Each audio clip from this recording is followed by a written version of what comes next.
Phone lines on, please. Thank you. Who do I have on the telephone lines? Trustee Swan. Trustee Swan. Thank you. Anyone else? Okay, thank you. I'd like to welcome everyone to the October 11th, 2017 public session. I'm going to ask us to stand for the singing of O Canada.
Okay, I'd like to ask the director if they will do roll call, please. Thank you, Mr. Chair. Good evening, trustees. This is our roll call for our meeting of 11 October 2017.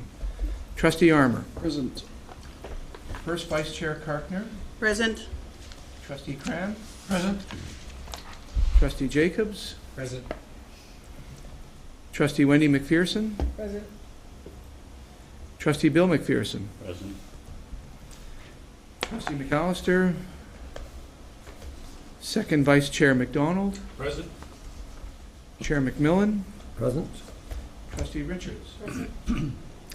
Trustee Swan. Present. Student Trustee Marshall Wilson. Present. Thank you, Mr. Chair. Thank you, Director. I need a motion that the Upper Canada District School Board approve consent agenda items 3.0 to 3.3, October 11th, 2017 as submitted. Moved by Trustee Karkner, seconded by Trustee Richards. Ask you to cast your votes. Let's see if this is working.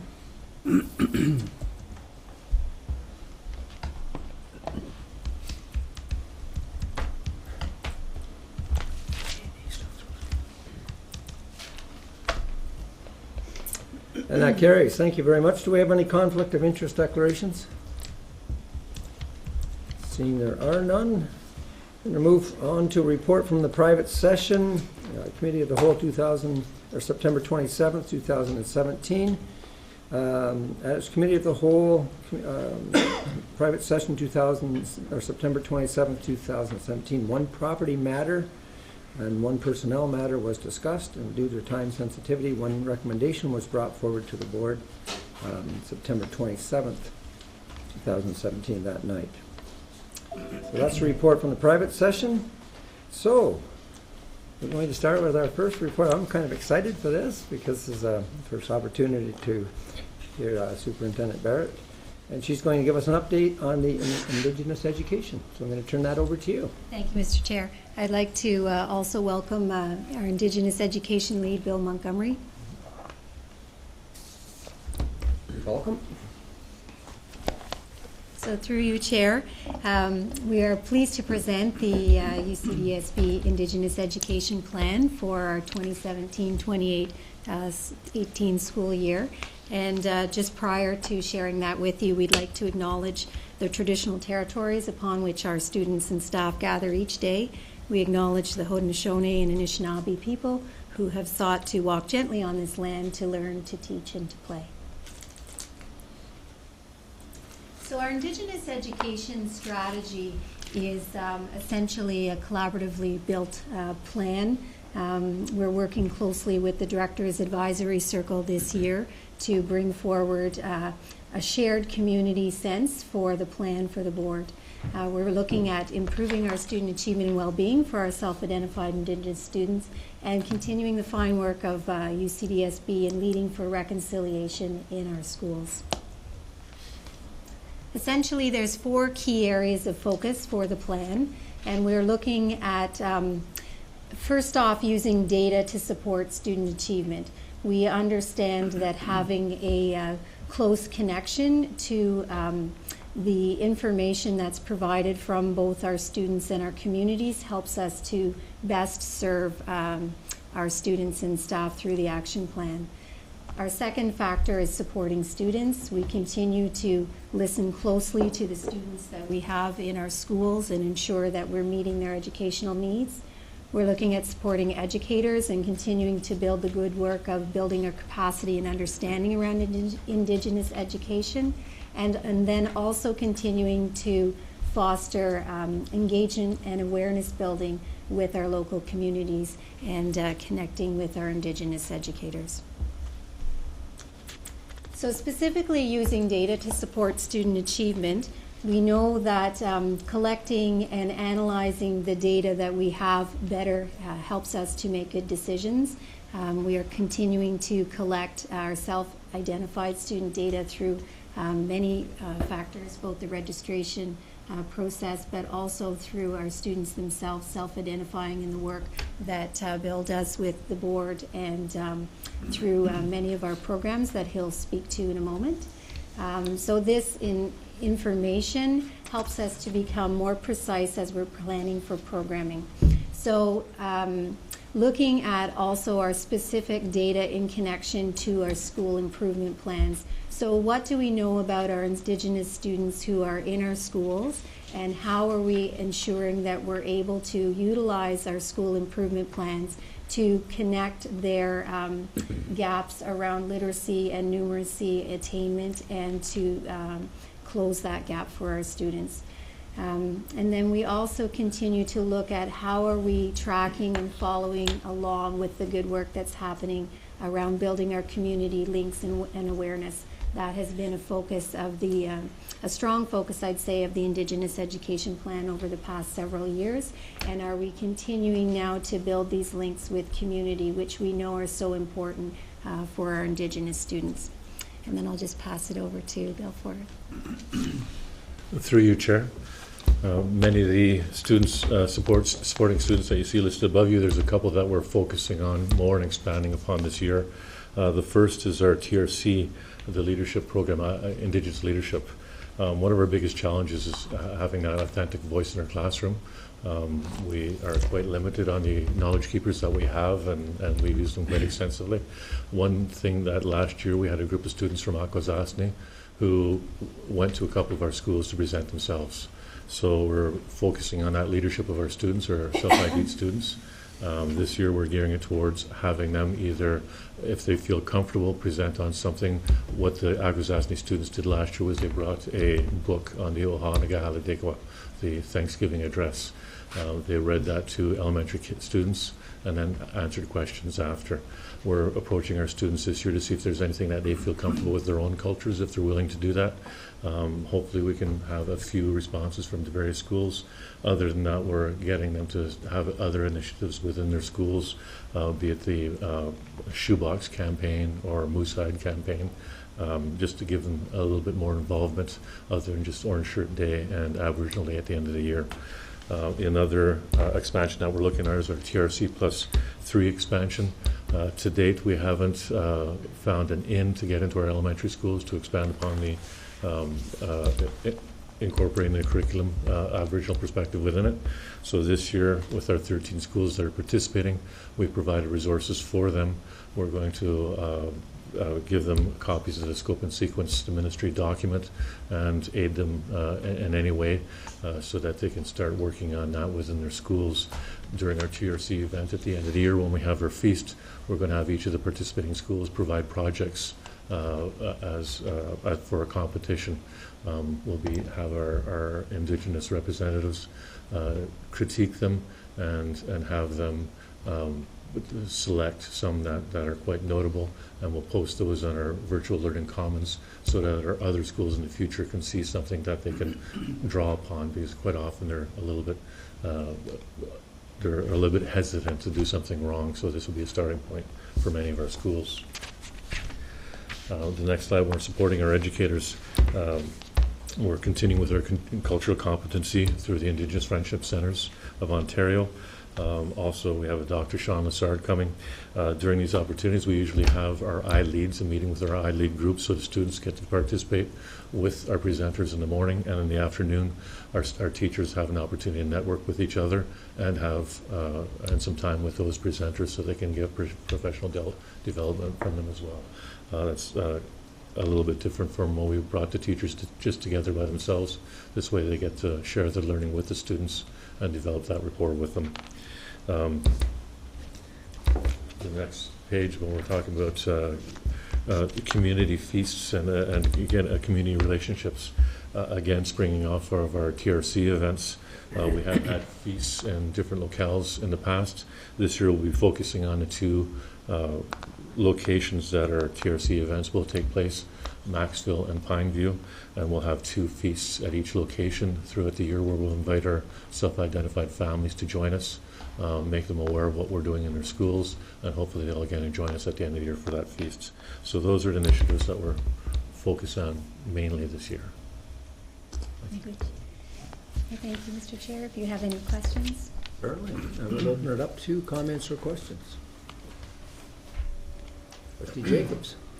Through the chair, I would definitely like to be a part of all the progress that goes on with these new initiatives. I think they're excellent, and as an Indigenous person myself, I respect every effort that goes through to engage communities that are self-identified and communities that aren't identified. I think this is a very great opportunity to share knowledge that we haven't all been looking into all that much. So I look forward to the results, and please keep me posted. Thank you. Any other comments or questions? Trustee Armour? Just a question through you, Chair. Can you explain how or who's in the Director's Advisory Circle and how that helps kind of guide you guys in terms of how you deliver education? Is that fair? Certainly. We'll start with the Director and then... So, Mr. Chair, through you, the advisory circle was developed as part of the Ministry of Education's expectations that our plans are consultative and have a consultative dimension to it. We put out the request to parents and representatives from different First Nations or government organizations, including Métis and Inuit peoples as well. We also have a staff representation there, Mr. Chair, too, so that they're party to the conversation, and we meet 3 times a year to check in on the progress of our plan, and also at the request of the advisory circle is to talk more broadly about how we're infusing Indigenous perspectives across all of our systemic priorities. So it's a way of, I think, checking our blind spots. That's number 1. And number 2 is make sure that we are aware of that we're trying to build partnerships and alliances with people who have a deep interest in how we're teaching the content and the stories of different nations. So it's been very helpful for us, and we instituted that last June as a first run. We've had our 2nd meeting in September, and we have a 3rd one that's slated for the early part of 2018. Certainly. Anything we can grow on, Director? Sorry. Do better? I think so, Mr. Chair. I think the opportunity for us to better understand perspectives, a good example of that is from a family member of having children in our system who are from the Inuit Nation, that they were very clear with us that we have a very strong presence of families of Inuits ancestry in the Upper Canada Board. And yet, that might not be something that was known to us immediately or to our staff.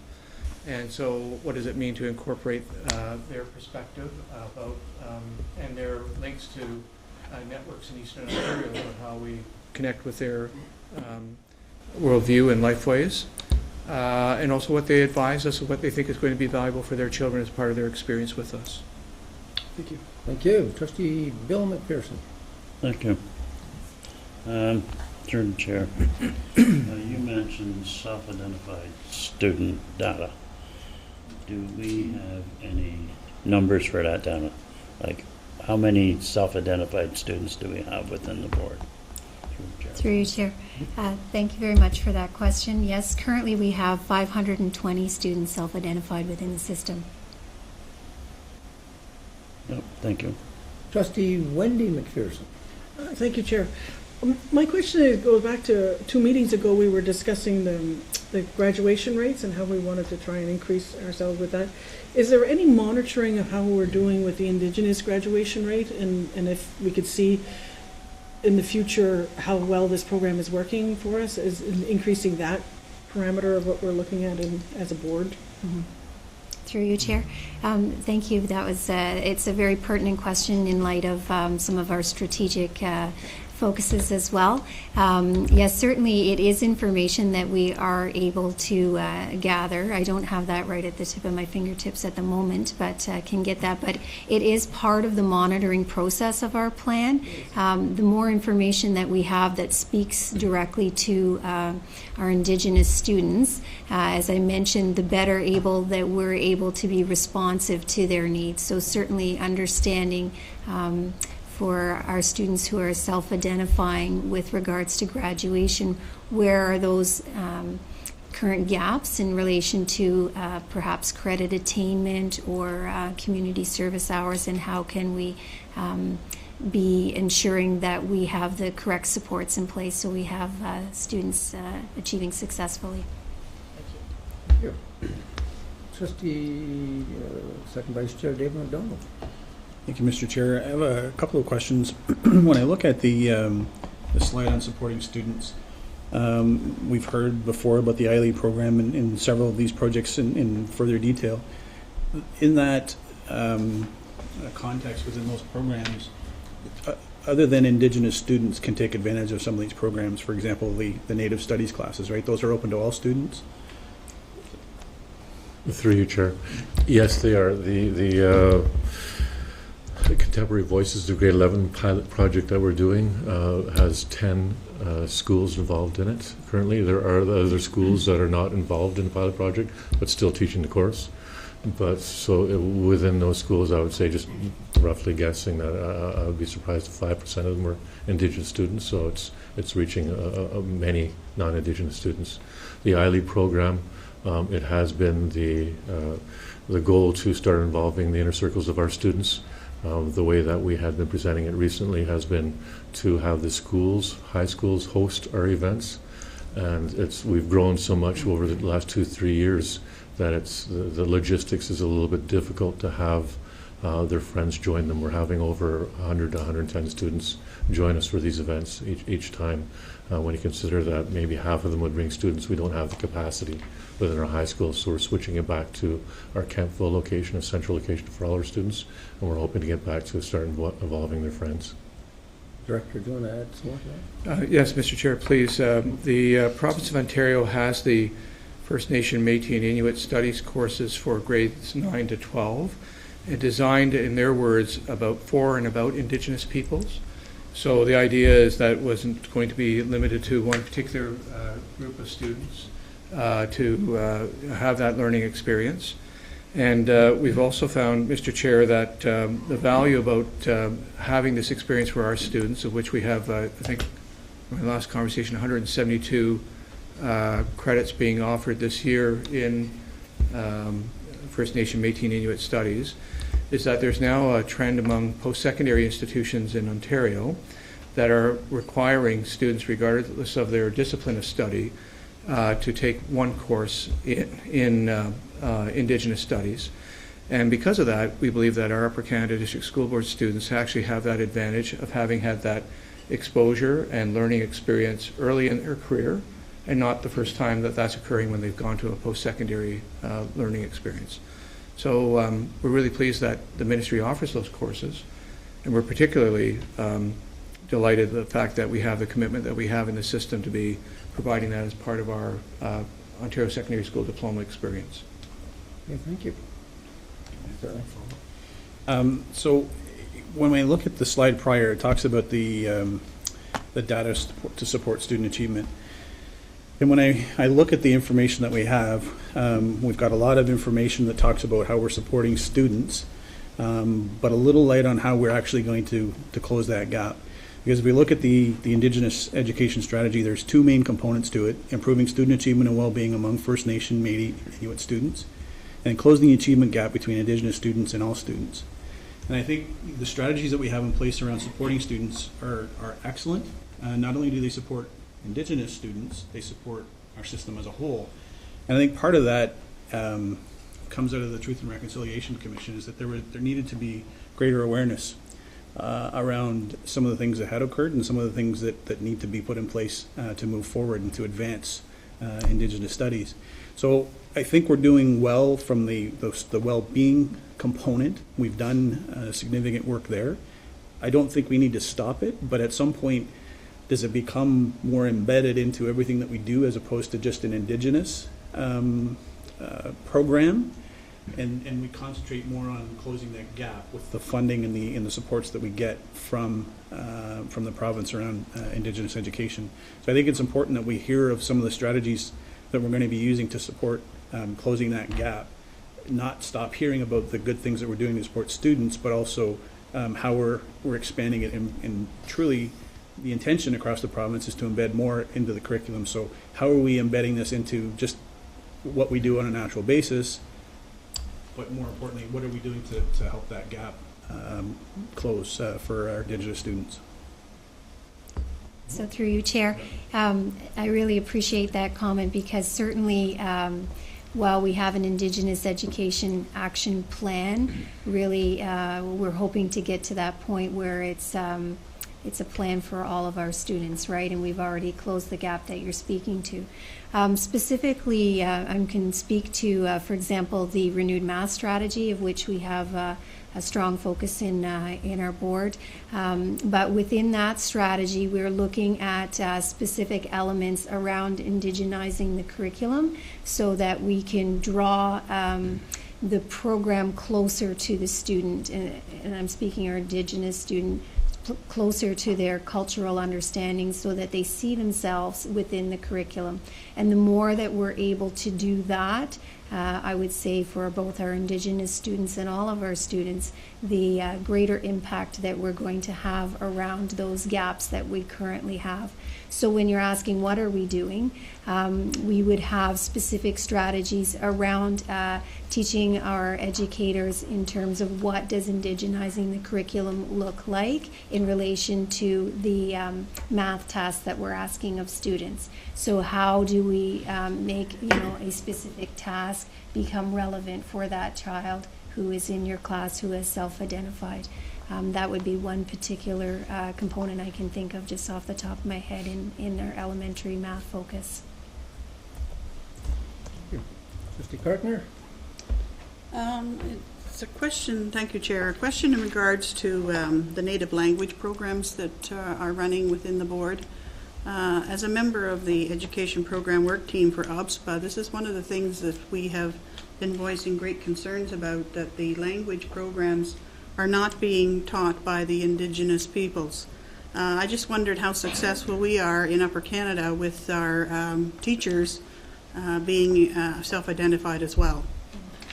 Through you, Chair, we have courses in CCVS that are taught, and I'd have to look up the name, forgive me, but she's from Akwesasne, a Mohawk teacher from what I understand, that teaches the course one semester per year. In Algonquin, you have Danka Brewer, who's from Shabata Bajnawan, and she herself is learning her language, but enough, much the same as I'm a qualified French teacher. I feel quite comfortable in teaching core elementary French, and she's much the same situation with the Algonquin, and she teaches at Perth High School for families there. Thank you. Trustee Bill McPherson. Thank you, through the chair. I'm just searching for a word here. Okay, I'm going to use the word engagement and awareness. That's 3 words. I'm cheating. But at what levels do we start this process, this kind of focus on teaching? Do we start in the elementary level, that, say, a small school in Port Elmsley, that you might have self-identified students there? Whereabouts do you start to create this awareness, so to speak? It's not strictly at the secondary level, is it? Through the chair. Through you, Chair. It does start in the kindergarten level. The document that I referred to, the ministry scope and sequence document, is something that they provided with the curriculum, so it gives teachers ideas, basically, of how to introduce the Aboriginal perspective, Indigenous perspective into the curriculum. To give you an example, in grade 1, when students learn about communities, rather than learning about just the fire station and the school, learn about the band office and various aspects of Indigenous community. It's not changing the expectations. It's just giving a different different view of it. So when I refer to the initiative this year, with the TRC event, visiting our participating schools, we have Superintendent Edwards last year made sure that we had purchased some resources that we'll be providing for all of our schools that attended the TRC events the last 3 years. I'll be going this year's participating schools. I'll be visiting the schools themselves and speaking with each teacher, providing with the resources, and going through the scope and sequence document with them, explaining how they can initiate it within their schools. And so hopefully throughout the year, each school, and it's for every grade level and at every subject, not just social studies and language. So it's something that, as I mentioned, people are a little bit tentative in the beginning because they don't want to embarrass or insult anyone within the Indigenous community. But this will give them the opportunity to do it and also be able to bring authentic voices into their classroom if they need so. Thank you. Do we have any other comments or questions? You know, we are, as a board, are very proud of our partnership and our relationship with Uncle Sassney and with our Indigenous young people. And when we go to Toronto and we are with other school boards, we stand very proud in terms of the connections that we have. But we also are aware of the work that we need to do, because the partnership and the relationship is only one part. And it's I think as it came out tonight, we have a very open mind in terms of the work that we need to do. And the Indigenous people that are in our system enrich us and make us a better board. So I thank you very much for your presentation. Thank you. All right, moving on to the next, excuse me for a second. About almost 7 years ago, I was sitting right beside where Trustee Richards is in that empty spot. And sitting beside me to the left where Superintendent Allen is was this absolutely amazing superintendent. His name was Ted Kennedy. Ted Kennedy was an even more amazing human being. He was an absolutely wonderful person. And as much as I had a very short amount of time with him before he retired, what I did learn, and I know any of the trustees that have been at this table some longer than I have been, certainly understand what I'm talking about. The man was incredibly knowledgeable, kind, caring. He was the real deal. And he was sadly missed when he passed on. So, having said that, that's just a comment I wanted to say about someone that touched me very deeply in a very short period of time, and I know the impact he's had on many other people. So the next thing we have up is the Ted Kennedy Legacy Award, Terry Fox Challenge. I'm going to turn this over to Superintendent Coombs. Thank you very much, Mr. Chair, and good evening, everybody. The chair has stolen a little bit of my thunder as far as my introduction for tonight's award, but Ted indeed was a very special man. He was certainly a personal mentor for me, and assisted me greatly early in my career as a member of the executive team. But Ted also could be really, really funny. And he had a very dry sense of humor, and I spent a lot of time in his Ford Bronco traveling around Eastern Ontario with a guide dog, whom, as you may remember, that he would adopt for a certain amount of time, and passing a paddle around the entire outside perimeter of the Upper Canada District School Board. And I got to learn a lot about Ted during those many hours and those many miles. And one thing I always realized about Ted was he had a sense of real calm resolve. He had a sense of persistence and resilience. And I couldn't shake Ted. And I was there with him when he took many phone calls from whether it be upset parents or upset principals. He was always just a very resilient, calm, gentle soul. And I think it's really a great thing that every year we get to remember Ted in this manner. Because Ted really cared about about Terry Fox. And I think one of the greatest legacies we have as a board is that every year, the last week of September, every single school in the Upper Canada School Board holds an event where they raise money for cancer and for Terry Fox's dream. Over the course of 12, 13 years now, we've raised well over $1 million as a school board. Every year, this past year, and again, the money kind of dribbles in over the course of the next couple of weeks, so we don't have a total amount, but it is going to be in excess of $70,000 this year. And if you remember, this time last year, I threw down the gauntlet because the same two schools were winning the Ted Kennedy Award every single year. And I'm very happy to inform you tonight that we do have a new school that has come forward at the elementary level, and that's Long Sault. And with your permission, Mr. Chair, I'm going to invite Principal Kieran Kennedy to come forward, introduce some of the people with him, and talk just a little bit about Terry's dream at Long Sault Public School.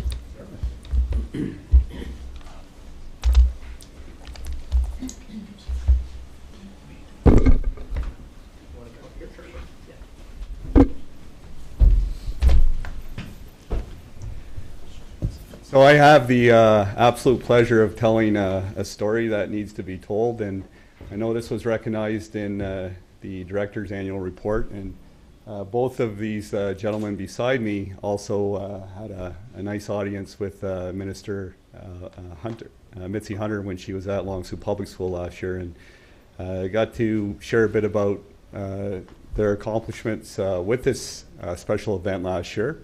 For our 150th, my phys ed teacher, just an outstanding wellness role model for everybody at Long Sault Public School in our school community. This is Ian Callan. Ian came up to me, and 2 years ago he had actually done a 100-kilometer run from Long Sault Public School to culminate our Terry Fox event right to the monument. And that was an extremely impressive feat. And we were certainly inspired by this. And I know it was a miserable, rainy night, and I did the last little leg with him, but I was on a bike, so it wasn't overly impressive. But to see the suffering that he and his running buddy had endured throughout this run was something I'll never forget. So Ian, after that, came up to me and said, well, it's the 150th for Canada. How about 150-kilometer run? And let's do this by also bringing in some Upper Canada schools along the route to help support it. And then the really inspirational grade 3 student at the time, Keaton Wagensveld, he's just one of these kids who has a deep connection to Terry Fox. And he's been an exemplary fundraiser at the school last year. He was well over $3,000 raised himself. So $3,700, Keaton? And, that's one thing and extremely impressive. But what Keaton did to really inspire a school community was he decided he was going to join his teacher and run from Cornwall all the way up to Long Sault Public School. And that is a tremendous accomplishment. And then he continued right up to RO, where he was greeted by many staff and students at that school. And then was able to convince his parents to follow the route all the way up to Ottawa. And he got out of the car at some really early time in the morning and ran the last little leg into the statue.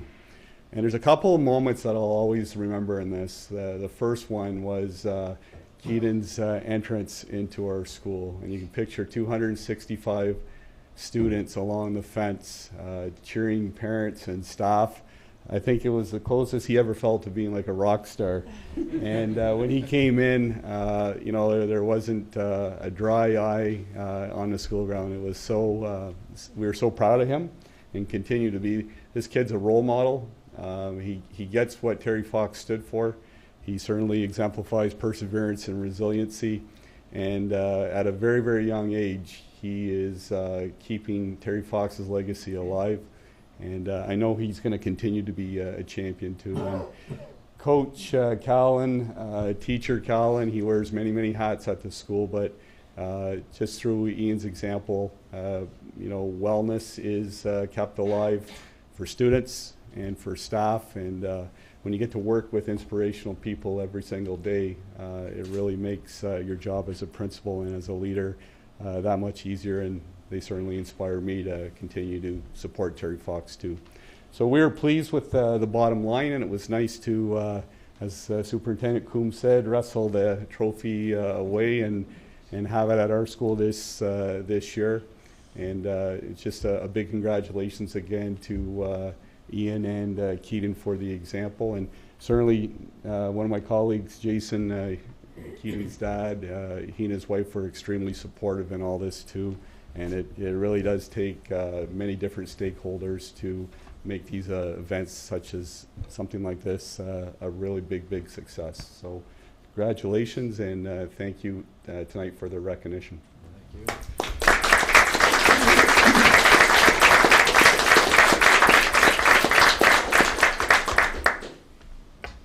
Mr. Chair, I should point out that I think the engraver was so shocked that there was a new school on the plaque. He didn't have it ready for tonight.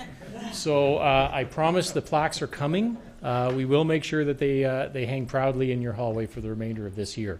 However, the secondary award, we have the old usual up here again. And Charlene District High School, again, I'm going to say 6 years. Yeah, I don't think anyone else has ever won it at the secondary level. They're pretty much a dynasty right now. Principal Cooper could not be here tonight, but I would like to invite the staff members, Carl and Chantel Armstrong, to come forward and accept this on her behalf and the school's behalf.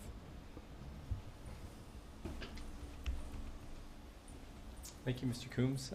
Just like to thank everybody once again for allowing us to come and thank our school community for their generosity and their caring that they show every year in this event. It's an event that is embedded into our school culture, and every year our students embrace this event and make it a very worthwhile event and raise a great deal of money, and at the same time also really brings out a great deal of school spirit and community spirit. So we'll proudly hang Ted's plaque from our wall in the cafeteria. The spot's there. There's even I think a dirt mark around the outside because it's always up there on the wall. So we'll be very happy to put that up again in our cafeteria and proudly show it up there.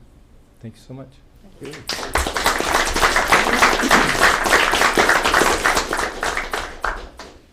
I just don't think these schools should get too complacent. I can tell you, for example, Athens Secondary School, Athens High School, this year raised 6 times more than they had ever raised. Now, they're still behind Charlene, but they're catching up. Just want you to know that.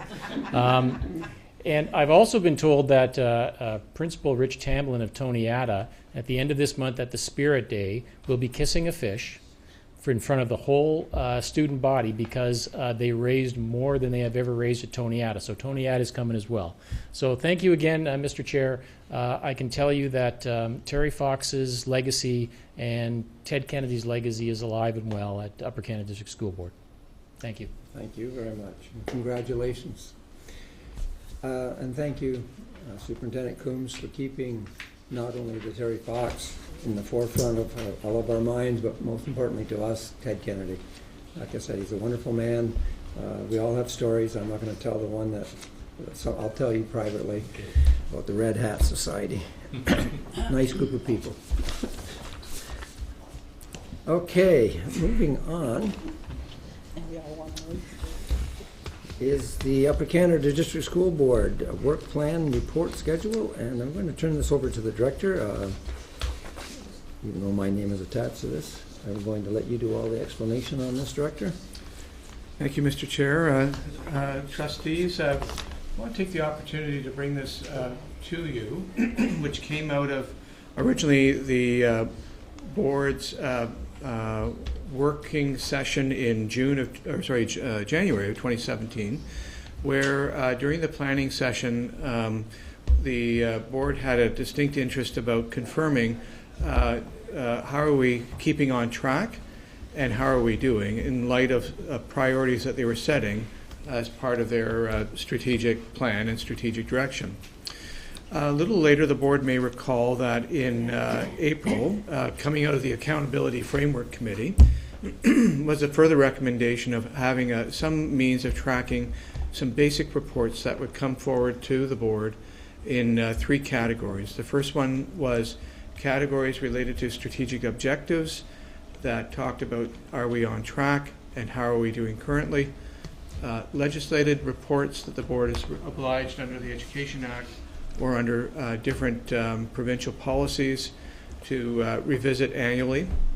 And then lastly, priorities that the board has set or that staff has brought forward to the board that is important to acknowledge, recognize, or revisit periodically because they are reflective of the board's priorities or commitments that they've made to the community.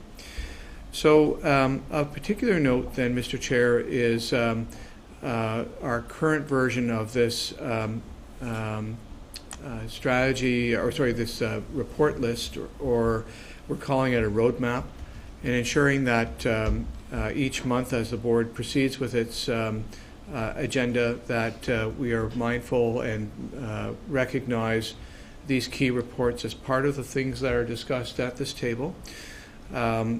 It's not meant to be an exhaustive list, and this year, as we're trying it out for the first time, we may be making adjustments, and staff certainly prepared to take direction from the board over the next many months about where those adjustments should be made after the first quarter that the board meets this year. I'll leave it to the trustees to see if there's any questions or comments about what's there and what that might mean. And I know that, Mr. Chair, that there might be different people who might step into the discussion, whether they are the chair of different boards committees or whether there might be the report owners from the staff that are bringing those reports to the board as it's currently laid out in the in this listing. Okay, we'll open it up to comments or questions. Trustee Bill McPherson. Thank you. Should there be an acknowledgement in here that the spec ed plan has to be approved by the Board of Trustees sort of simultaneously or in the same budget? Mr. Chair, through you, that's a great example of what the board has a statutory obligation to do annually, and that's quite correct that that's been raised by the chair of our SEAC committee. So the next, next iteration of this list would feature that, as I believe that the SEAC addresses at the end of each year, because it has to be submitted to the ministry by each July. So that would be a perfect example of how to keep this list as a running record. Okay, thank you, and thank you, Trustee McPherson. Any other comments or questions?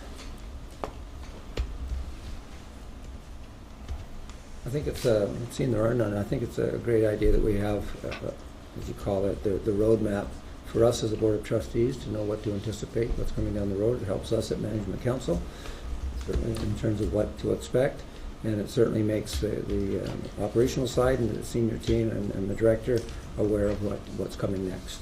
So I thank you for that, and I think it fits right into a lot of the direction that we're trying to set. So again, no comments or questions? Any? Okay.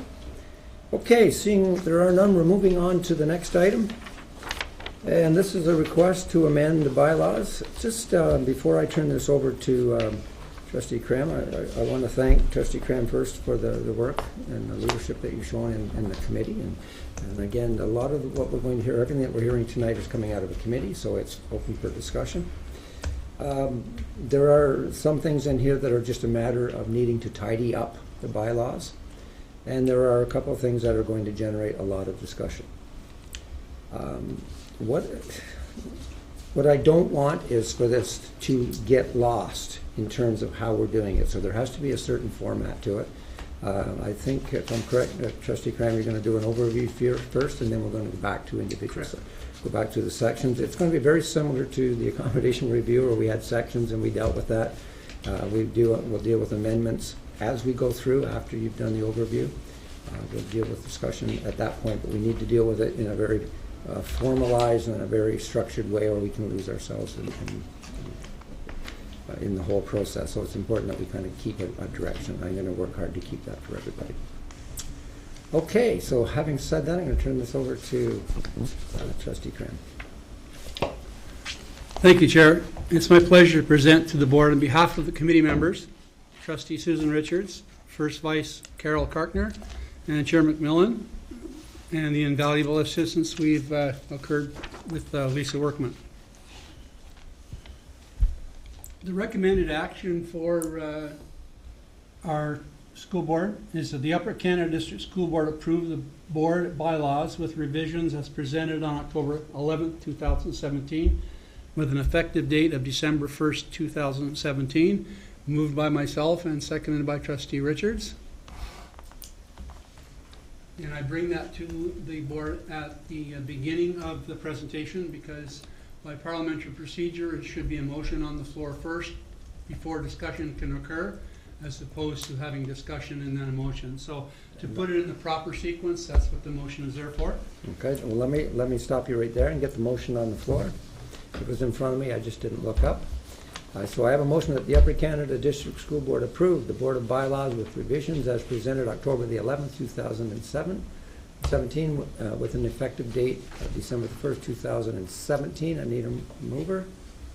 It was myself. Trustee Cram, seconded by Trustee Richards.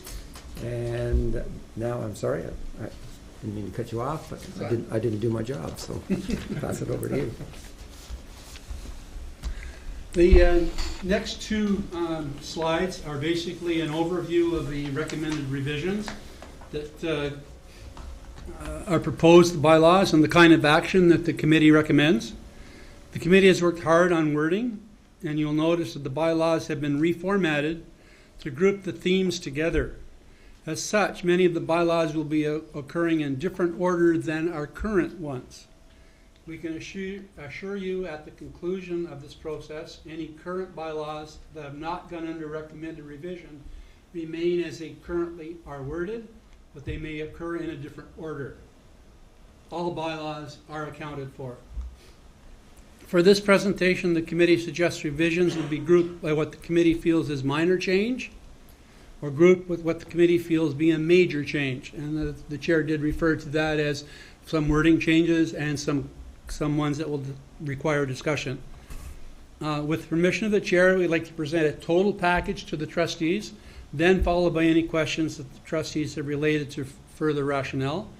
And then perhaps any amendments could then be introduced for debate, followed by either acceptance, sending it back to the committee for further discussion, or any other way that the Board of Trustees wishes to do with this report.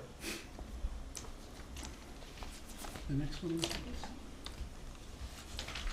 Okay, if I go through the bylaws, and you do have the total package in your package that came out earlier in the week, In 120, the waiver of the bylaws, by adding the word temporarily, which you can see in blue, we feel that it makes the intent of this bylaw a little clearer, so that you just can't waive and not bring it back, so it can only be waived temporarily while the discussion is going on. And 125, cases not covered. In there, basically what's happened there is it's a grammatical correction where we've added a word "the." If you go back to the original one, that word was missing. 630, which is the first meeting of the committee. We feel the changes that we've made here makes the language more concise, and it allows for the condition of no administration person being provided for that committee. Right now, there is no provision if that was to happen, but this says if there's no need to have an administrative person provided for the committee, then the committee will still go ahead. 635, vacancy on a special committee. The current wording implies that the chair has the responsibility to replace any vacancy on a special committee. By the insertion of the word trustee, it clears up the concept and allows the chair the responsibility of only replacing a trustee vacancy on the special committee. Vacancy of a statutory committee at 640 would be the same rationale that I just finished giving. And 1100 automatic adjournment, the change that we've made there is just a grammatical change only.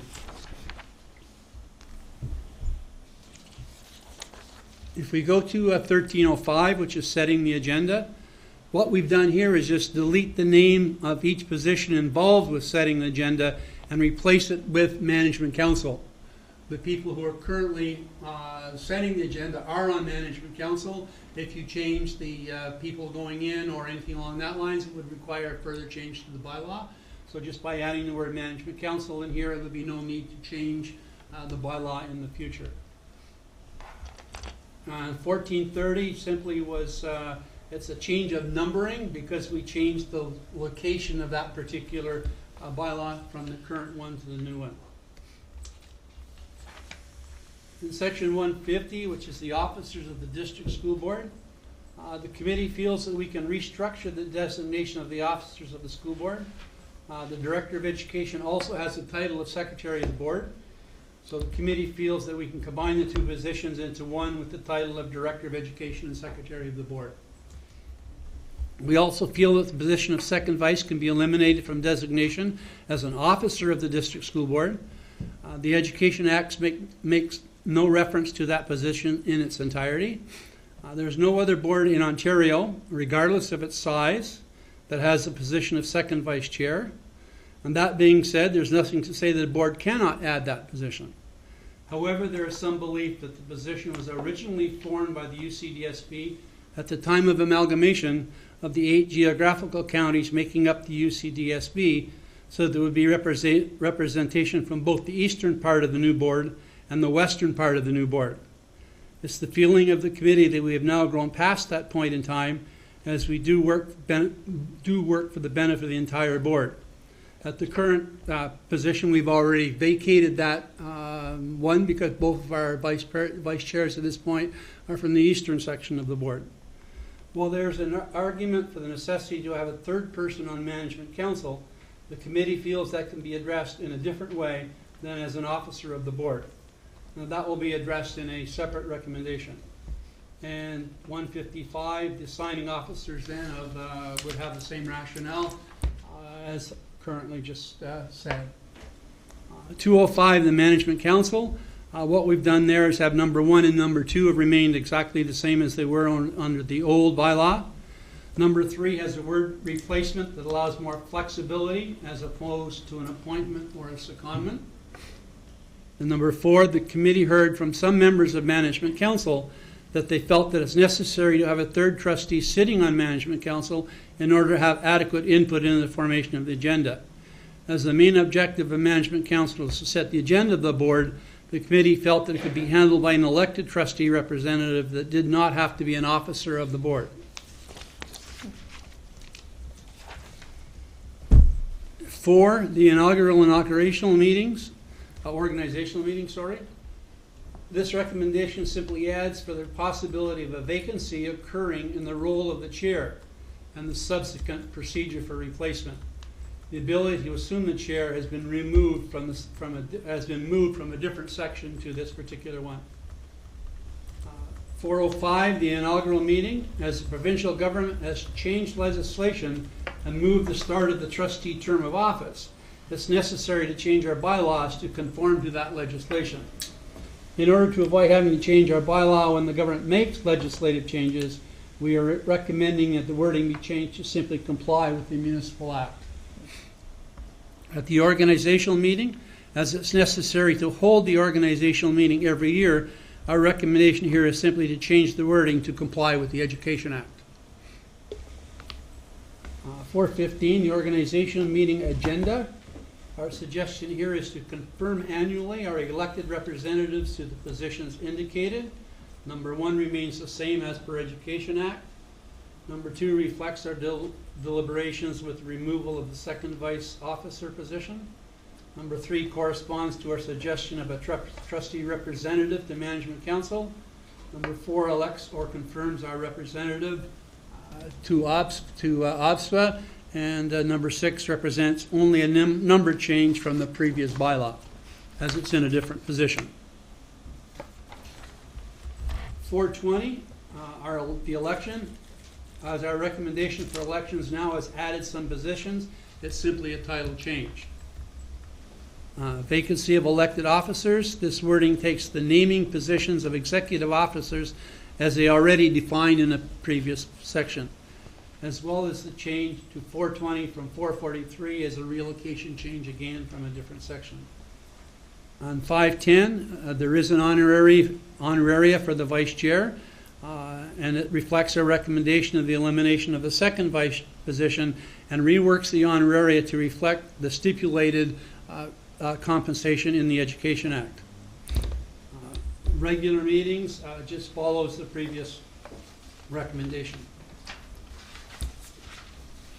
In 610, the special committees, the addition of this sentence allows for committees to be formed without having to include their terms of reference in the actual bylaw, so that they can be altered, disbanded, or put in abeyance without having to change our bylaw. Special committees now simply 620 now disappears but becomes a subsection of 610. And in 1105 by board resolution, as this special committee is formed by a board of resolution, the board has the responsibility to designate the person responsible to make such appointments, and in all likelihood is the chair, but that should be a decision of the board.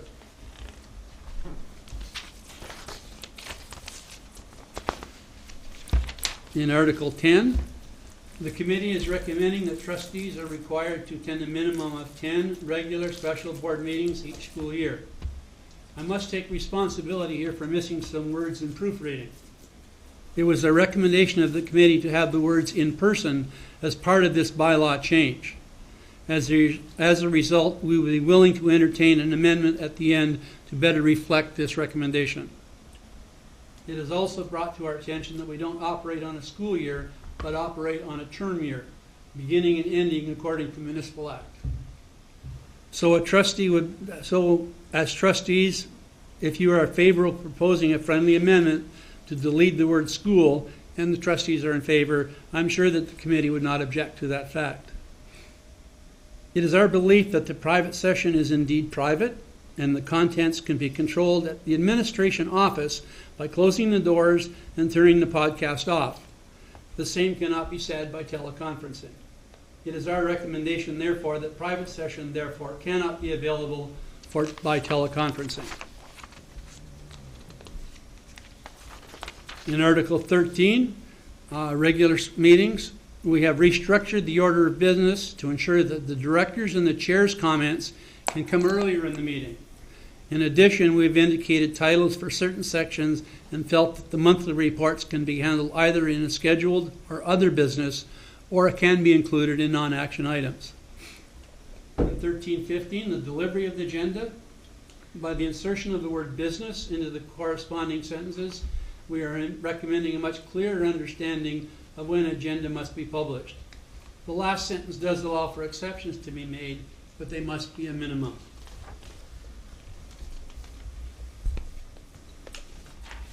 In 1325, the rationale on the absence of the chair is as previous recommendations were. Whereas the chair is to take part in debate, it reflects the rationale from previous recommendation and allows for a smooth transition to act as chair if the chair does not choose to, if the chair chooses to speak on an issue. In the order of procedure, the addition of number 4 makes it clear that parliamentary procedure must be followed and no rationale can be given before putting a motion on the floor. Debate and rationale should come after the motion is presented. In most cases, both the mover and seconder are given an opportunity to speak to the motion first in order to give their rationale for such a motion. Debate will then occur, followed by the vote. And in section 17, in this section, B and ED should be in blue. That's again my oversight, so that it reads, all board members will be offered.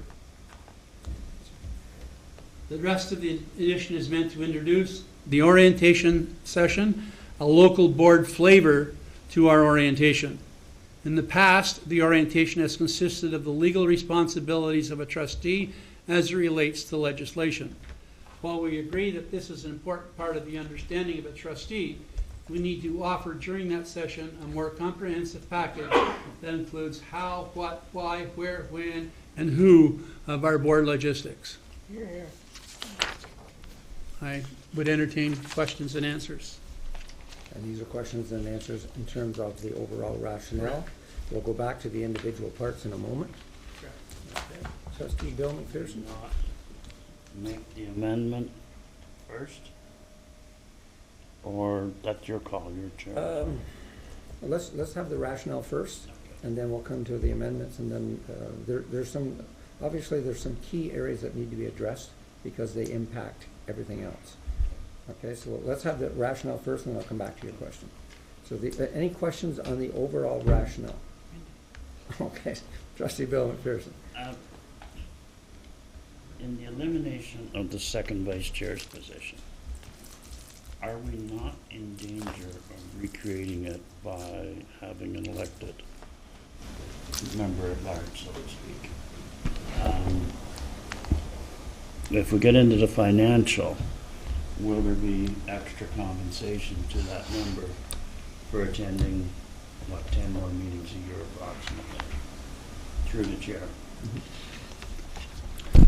Chair, it's actually not there is no financial savings to this particular motion, I must admit that. I do believe it probably is contrary to the Education Act, because the Education Act does stipulate how much the vice chair is to get.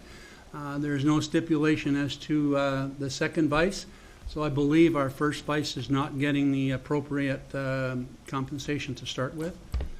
I don't believe the second vice position needs to be an officer of the board, and if it truly is a agenda that's coming to the board, then we believe a trustee sitting on a committee such as a management council can do the job of an officer of the board. Trustee Wendy McPherson. I just wanted to speak to the rationale Because of overall how I think that this is important. Yes. And I think it's great that we've done it, and I really want to appreciate everybody who's worked hard at doing it, and I think it's a great job. Thank you. What I can see is once we exhaust the rationale, we're going to zero in on the vice chair discussion, and I think really that is probably the most pressing in terms of us getting a handle on what the Board of Trustees are looking at here. Again, as I said in the very beginning, this is something that came from committee, but the bylaws belong to all of us.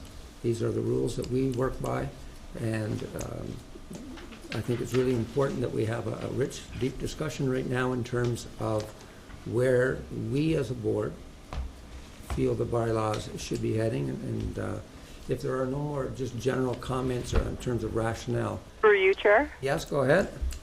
I do have a question in terms of rationale. Yes. And I just wanted to know why they didn't why are we still looking at using the American Institute of Parliamentary and Standard Code of Parliamentary Procedure instead of a Canadian version like Robert's Rules?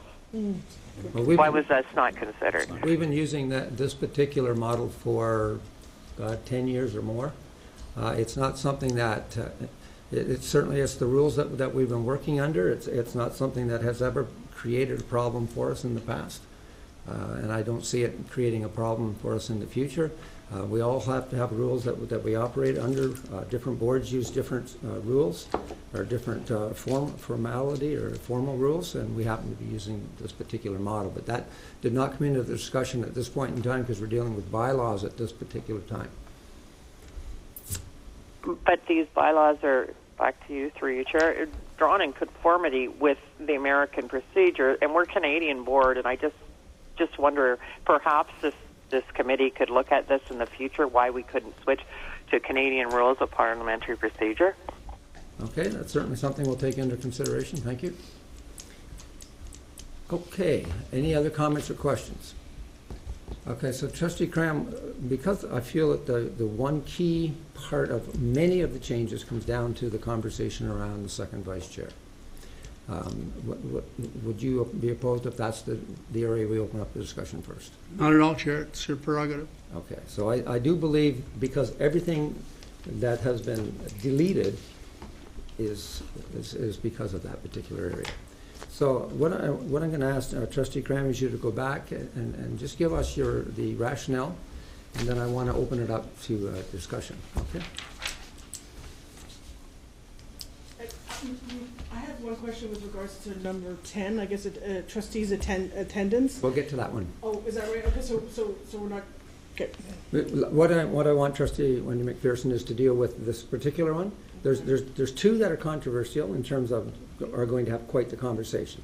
This to me is one, and the other obviously is that. Okay. Okay. The rationale of the committee was we felt the position of the second vice can be eliminated from designation as an officer of the district school board. The Education Act makes no reference to that position in its entirety. There is no other board in Ontario, regardless of its size, that has the position of second vice chair. That being said, there's nothing to say that the board cannot have the position. However, there is some belief that the position was originally formed by the UCDSB at the time of amalgamation of the 8 geographical counties making up the USB, so that there would be representation from both the eastern part of the new board and the western part of the new board. It's the feeling of the committee that we have now grown past that point in time as we do work for the benefit of the entire board. While there is the argument for the necessity to have a third person on management council, the committee feels that this can be addressed in a different way than as an officer of the board. This will be addressed separately as the role of the trustee to management council. So we'll open it up with Trustee David McDonald. Thank you. I need to clarify a very huge error here.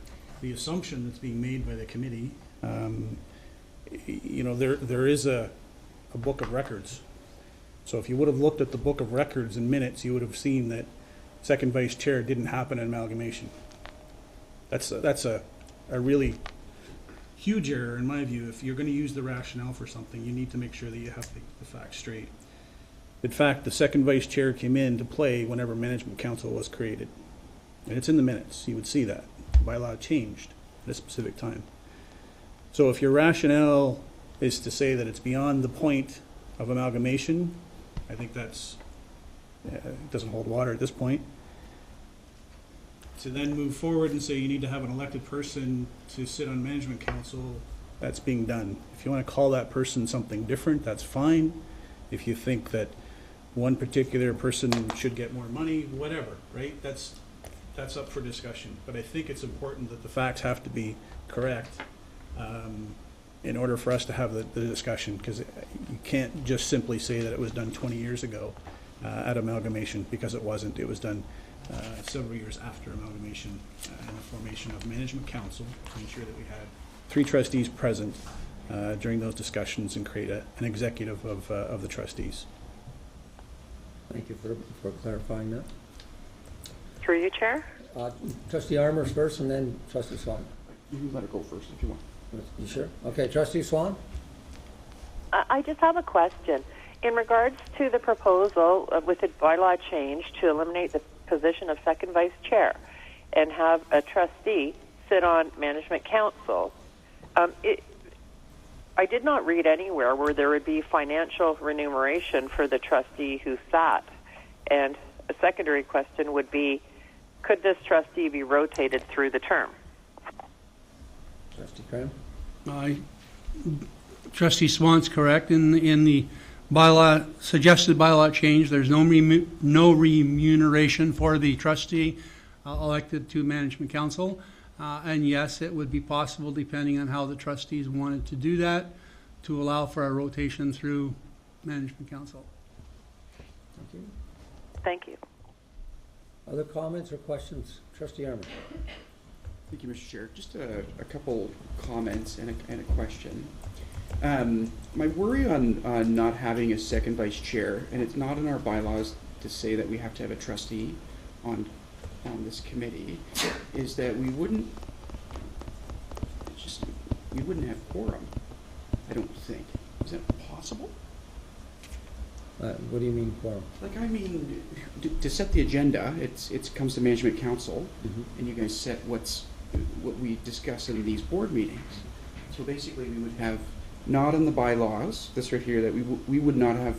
I don't see an elected trustee on there. I just see the chair and the first vice chair, and then our lovely director and the treasurer. So where does it say in our bylaws that we would have another trustee? Nowhere. It's not here. And so realistically, if it's not in our bylaws, we don't have to follow it.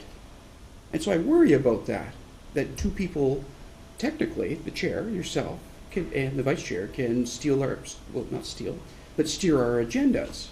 And so to me, that's really not a way I would want to run our board.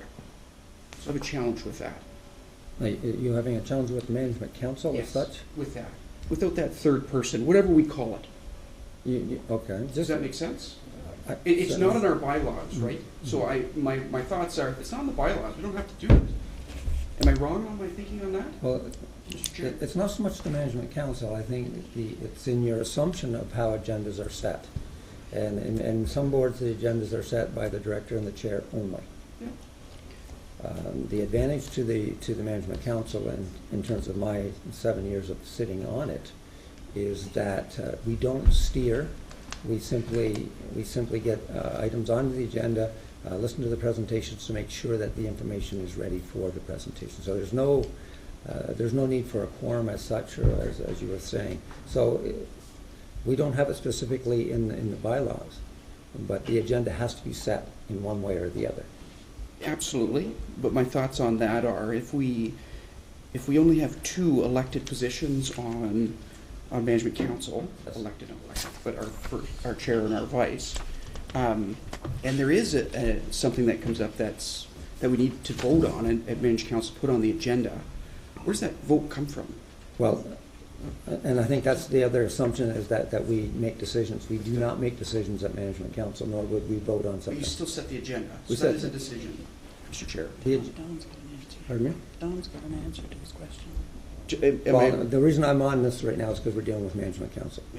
So in terms of decisions the decisions often are made when will this be ready to come to board? Okay. Okay, it's not will it come to board, it's I often turn to the director and say, when will this report be ready? When can this come? If that's a decision, it's not really. It's just a matter of the timing in terms of It's getting still a it ready. decision, and if there is a challenge there, then we need to move it up and we have a vote. We don't have it in our bylaws that third person could technically decide on what gets pushed forward, per se. So I have a challenge with this. I have a challenge with not having that in our bylaws. That's whatever you want to call it, whether it's paid or not. I think we really need to have three trustees on there. Okay, thank you. Fair enough. Through you, Chair? I'll just going back to Trustee Cram first, because this is basically his item right now.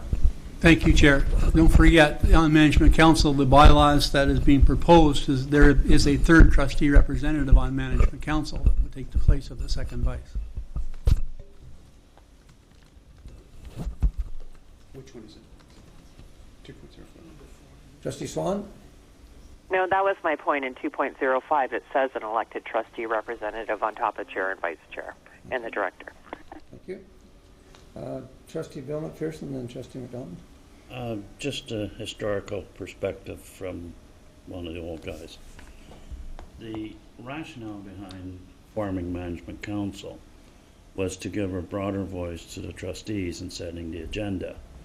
Prior to that, it was simply the current chair, present chair then, and the director of education sitting down and saying, this is what we're going to do this month and that month. So they formed the Management Council simply to give a broader perspective and perhaps a more organized approach to setting our agendas. So the rationale was good. And part of the rationale behind 2 vice chair positions was A, to give the third voice on that committee.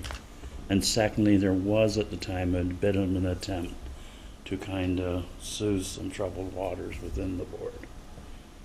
But, Okay. Thank you. Where are we here? Trustee McDonald, sorry. Thank you. I just wanted to speak to the nature of the second vice chair, and I feel a little awkward on this this particular topic since I sit in the chair and have for some time. You know, the position is elected on an annual basis. It meets the test of what you're attempting to achieve through the amendments to have an additional person sit on Management Council. You know, this idea that no one else does it across the province, I'm not sure that we want to brag like that we're just like everybody else. I think we've tried to be a board by which other boards are measured, and I think for us to move forward in any discussion that we have, we want to make sure that we're not just doing what everybody else is doing, and that's on every piece that we do as a board, whether it's through our governance model or whether it's through delivering programs to our kids. I think, you know, if you're not happy with an individual in a role, then you've got that opportunity to elect someone new, whether it be a titled position or not a titled position. You know, I have a hard time understanding the rationale to eliminate a title position only to support or only to replace it with a new position, essentially doing the same thing. So, you know, I don't support it, whether I continue to be the vice chair, second vice chair or not. I think it's not needed at this time, only in the sense that you're actually replacing the duties in a similar fashion, in a similar way, with the new elected trustee to that position of Management Council. So I won't support this particular section. Thank you. And I certainly appreciate it is an awkward position to be in, so thank you for that. Trustee Armour. Perhaps Trustee Cram can elaborate on what the details of an officer of the district school board entails. I believe they're defined in the Education Act. They are. Are they signing officers? Okay. I don't have signing authority. Yeah, and I should clarify that. The only signing authority is myself and the first vice chair.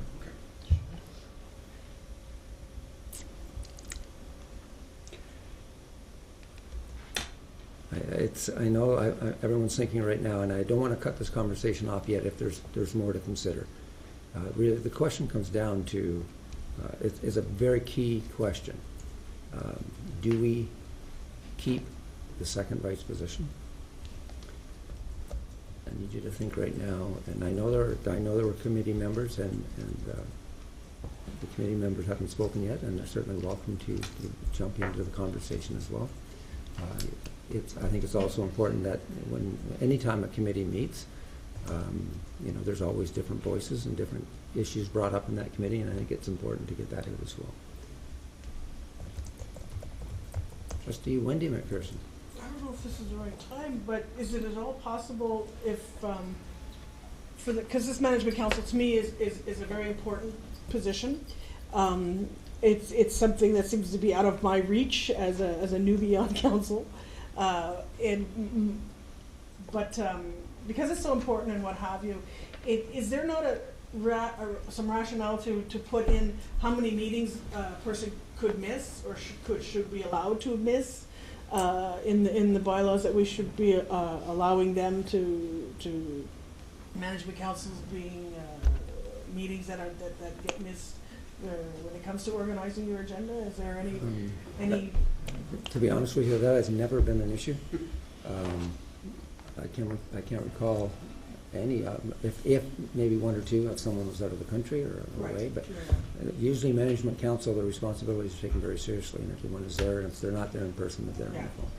So in the, again, going back, 6-7 years that I've been involved in management council, I've never seen anyone not there. And just for clarification, if you could help me, were we electing every December a new management council? No, the management council's not elected. Or just between us, we sort of vote for whoever's going to be. Do we do that every December? I mean, no, we used to do it every 2 years. It's every 2 years. Well, we're every year now, but we used to do it every 2 years. Okay, we used to do it every 2 years. Yes. And because I already remember doing it twice. Pardon me? Because I already remember electing a management council twice. So, but now we're going to do another one this year. Is that what you're saying? 2 years ago. We changed it. Yeah. Well, the first time was the first year, which we did it normally. Right. And then the second year, we would have normally skipped, but in terms of the way we used to conduct business, we've changed that. Right. We're now come back into line in terms of the ministry. So this December, we'll do it again. And just for clarification, because I don't want to try to correct you, but it's not to elect management council. It's to elect chairs and vice chair positions. Yes, thank you. Sorry, I used the wrong words. And those people happen to sit on management council. Okay. Okay. And now, is there any reason that we can't or make it that? No, you answered my question. Okay, thank you. Okay. Are there any other Trustee Richards? How many times a month does management council meet? Just the once or twice? Twice. Twice. The intention is always to meet in advance of the next meeting to make sure everything is there. Yep. Does the third trustee need to be elected, or could they be nominated? I know at our committee we did talk about whether it could be a rotation through various trustees to sit there for a month, or whether it's every 6 months. That was one of the discussions. Does it have to be somebody that's elected, or could it be somebody that's just appointed to the position? Well, and I think really the question is, do we keep the second vice position? If we keep that position, then that conversation is not valid. The board obviously can do anything they would like in terms of having that third person on management council. We can elect them, or we could have them appointed. As it stands right now, we have a third person that happens to be the second vice chair. So the suggestion that is coming forward is that we would, if we agreed, we would not have a second vice chair, but we would, at this point, elect someone to take over the role that's already being done by the second vice chair. Trustee Bill McPherson. Thank you. I have a problem with the elimination of the second vice chair's position simply to replace it with another person. I see the rationale behind eliminating the second vice chair, simply because we functioned well for years with only a chair and a vice chair. I also have a problem with having 2 extra meetings a month if you proceed with the election of a member at large, when everyone else in the room is technically getting compensation for being in an officer's position. It's kind of like sugar and salt. 2 entirely different things, but you're all there and you look alike. So if the second position is absolutely vital to management council, I'm not sure we should proceed. If the second position is redundant at management council, then I think we should simply eliminate the second vice chair's position and not appoint or elect a member at large. You either eliminate the position or you keep it. Like, is it serving a function? If it's not, then eliminate it. Okay, well, I think as the chair of Management Council, and again, I'm basing this on my 3 years, almost 3 years in that role as the chair. I'm also basing it on 3 years as the vice chair. I can tell you the third voice is critical. And I'm going to ask, and I'm not going to ask David to weigh in on this, I'm going to ask Carol. Carol, you've been in those meetings, we've had the three. Do you agree that the third voice is very important? I believe it is important to have the third voice there. From experience, it's, I don't think we take sides, but we throw out, act as a devil's advocate to discuss topics that come forward. And we also offer, where do we think the other trustees would question this? So we have, the chance to talk about with the director and some senior staff as to what could be a question that would come from the rest of the trustees, so that they're thoroughly prepared to answer the questions that you as the trustees have. I'm not saying that it's Jeff and David against Carol, or Carol and David against Jeff. It doesn't work that way. It's a team, and we talk through, we discuss what's upcoming on the agenda. There are things that sometimes we hear in confidence as well. My only concern is that by having someone who is not in an elected position sitting there, and I might be going against what our committee has talked about, but I strongly feel that those things sometimes have to be kept amongst the three of us.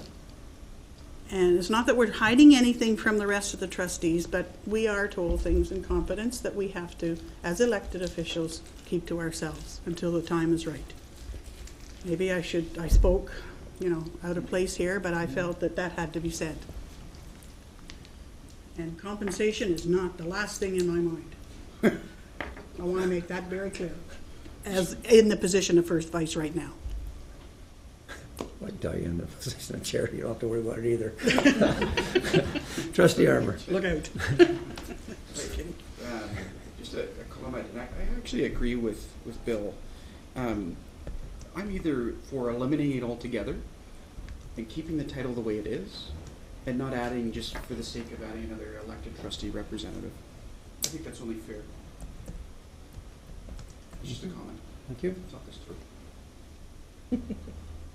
So, Trustee McPherson, did that you get a feel from us on there, or me as the chair, in terms of how I see that third person? I understand that there's a need for that third body. Okay, this is really going to be a long shot. What would happen if you added the third person on the management council duties to your OPSPA representative? In other words, piggyback that role on top. Now you're going to have to shorten the term of that officer. For right now, we elect them for 4 years to the OPSPA rep. It's in here for term of board. Well, what would happen if you brought a provincial perspective to your management council meetings? Now that would shorten your list of officers, and I don't know how busy the OPSPA rep is. I cannot speak to that. So it's just an idea, but we're talking 2 meetings a month. That is a fair commitment of time, because I do 3 meetings a month on an average, and I'm kind of like the wood stove at home. Between me and the stove, there's one of us out. So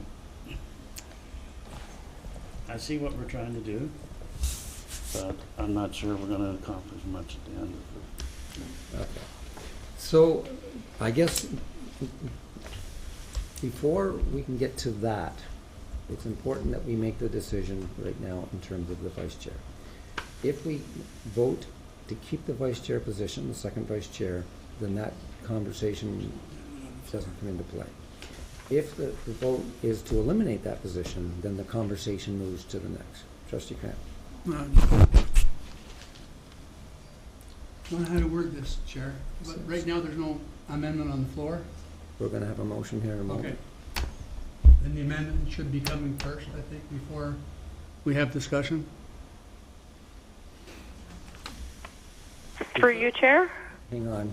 I'm just trying to get this straight. There's a lot happening here. Trustee Swan, go ahead. I just wanted clarification through Trustee Cramp, because when I think he read the whole justification out, I thought he said there would be no financial savings, but it's my understanding from what I'm reading that the vice chair does receive an extra amount in a trustee enrollment amount.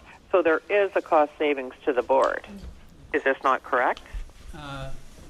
Through you, Chair, there would not be a cost savings because currently the vice chair allotment from the ministry that's designated to the vice chair has been split 2/3, 1/3 between the first and the second chair. And so what we would be doing, what the committee recommended, is returning the appropriate amount in the Education Act to the vice chair. Secondary question then? Yeah. Yes. Because when I look at the numbers, it says 2/3 amount of, it was 16,666, and now it's 2,500, which is $1,000.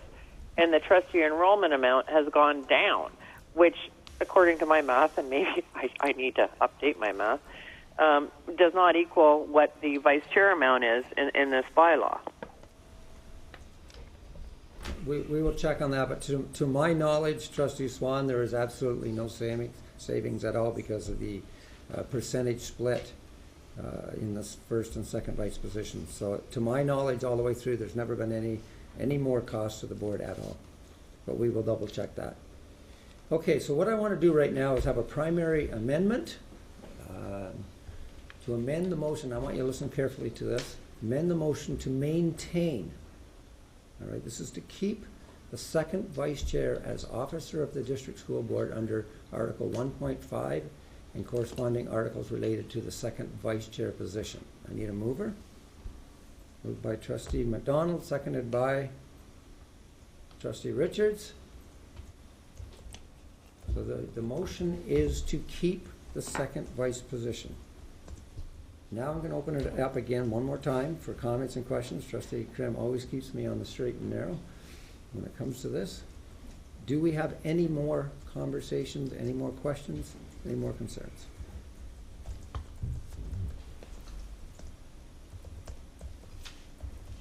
Trustee Bill McPherson, go ahead. Well, at this point in time, I do not perceive that there's justification for keeping it, nor justification for removing it. Like right now, I'm right in the middle. I'm sitting on top of the fence. I'm not sure which way I'm going to fall here. And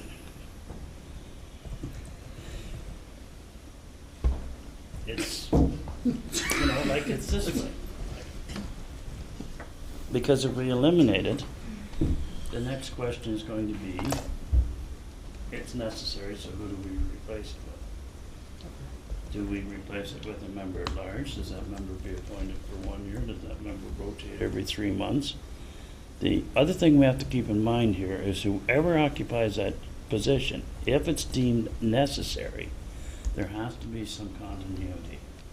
It's not something that I'm going to walk into and sit there for 2 months, and then Susan 2 months after that, and we go ring around the table. So maybe there is justification for adding it to the duties of the Observer rep. I don't know.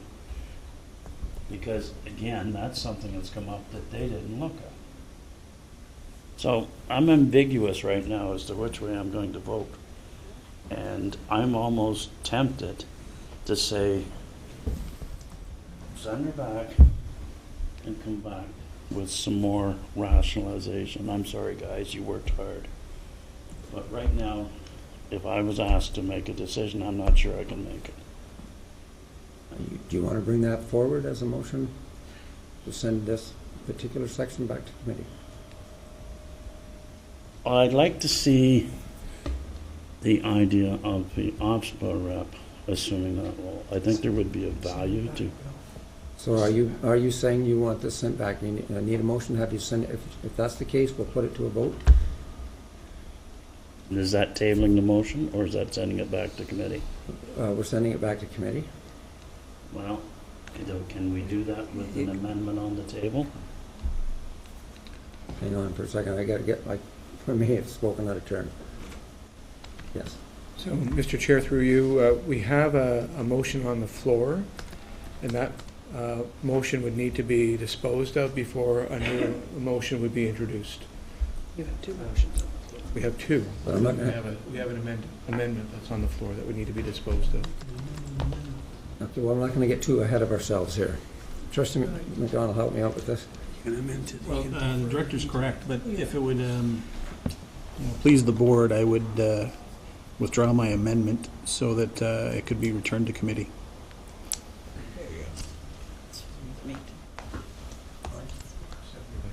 I need a seconder designate. It's fine with me too. So you're fine with that? So that motion is gone?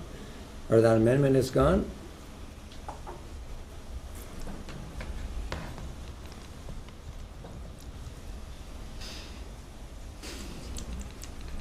Is it classified as tabled? No, I'm just... My motion? No, I'm just withdrawing it. Refer back, yeah, the decision on, yeah. Trustee Cram? Can I clarify what the chair is suggesting right now? Okay, the suggestion is that the decision regarding the second vice chair is going to be returned, is going back to committee for further discussion to come back to the board with a more So the rational. motion just to defer that one particular thing right At now? this point in time. Can't do that? No. The whole section. We can. You need an amendment or a motion. Help me? I'm just thinking out loud for a second, rather than procedurally. Yep. We're going to deal with a specific section and refer it back. We may have other sections that we may want to refer back. Yep. Perhaps we refer the entire thing back.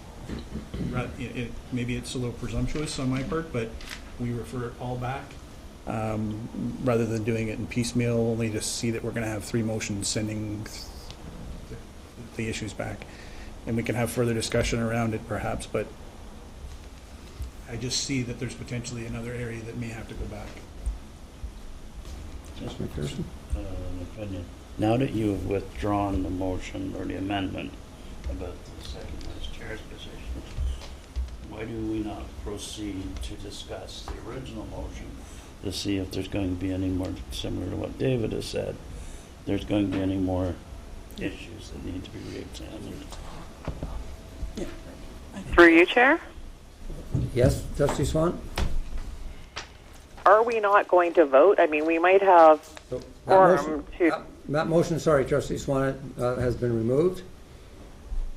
So we're not voting on getting rid of the second vice chair position, which I'm in favor of, by the way. That motion was withdrawn, and Trustee Richards was a seconder, and that was also, she agreed to it being withdrawn, so it can go back to committee.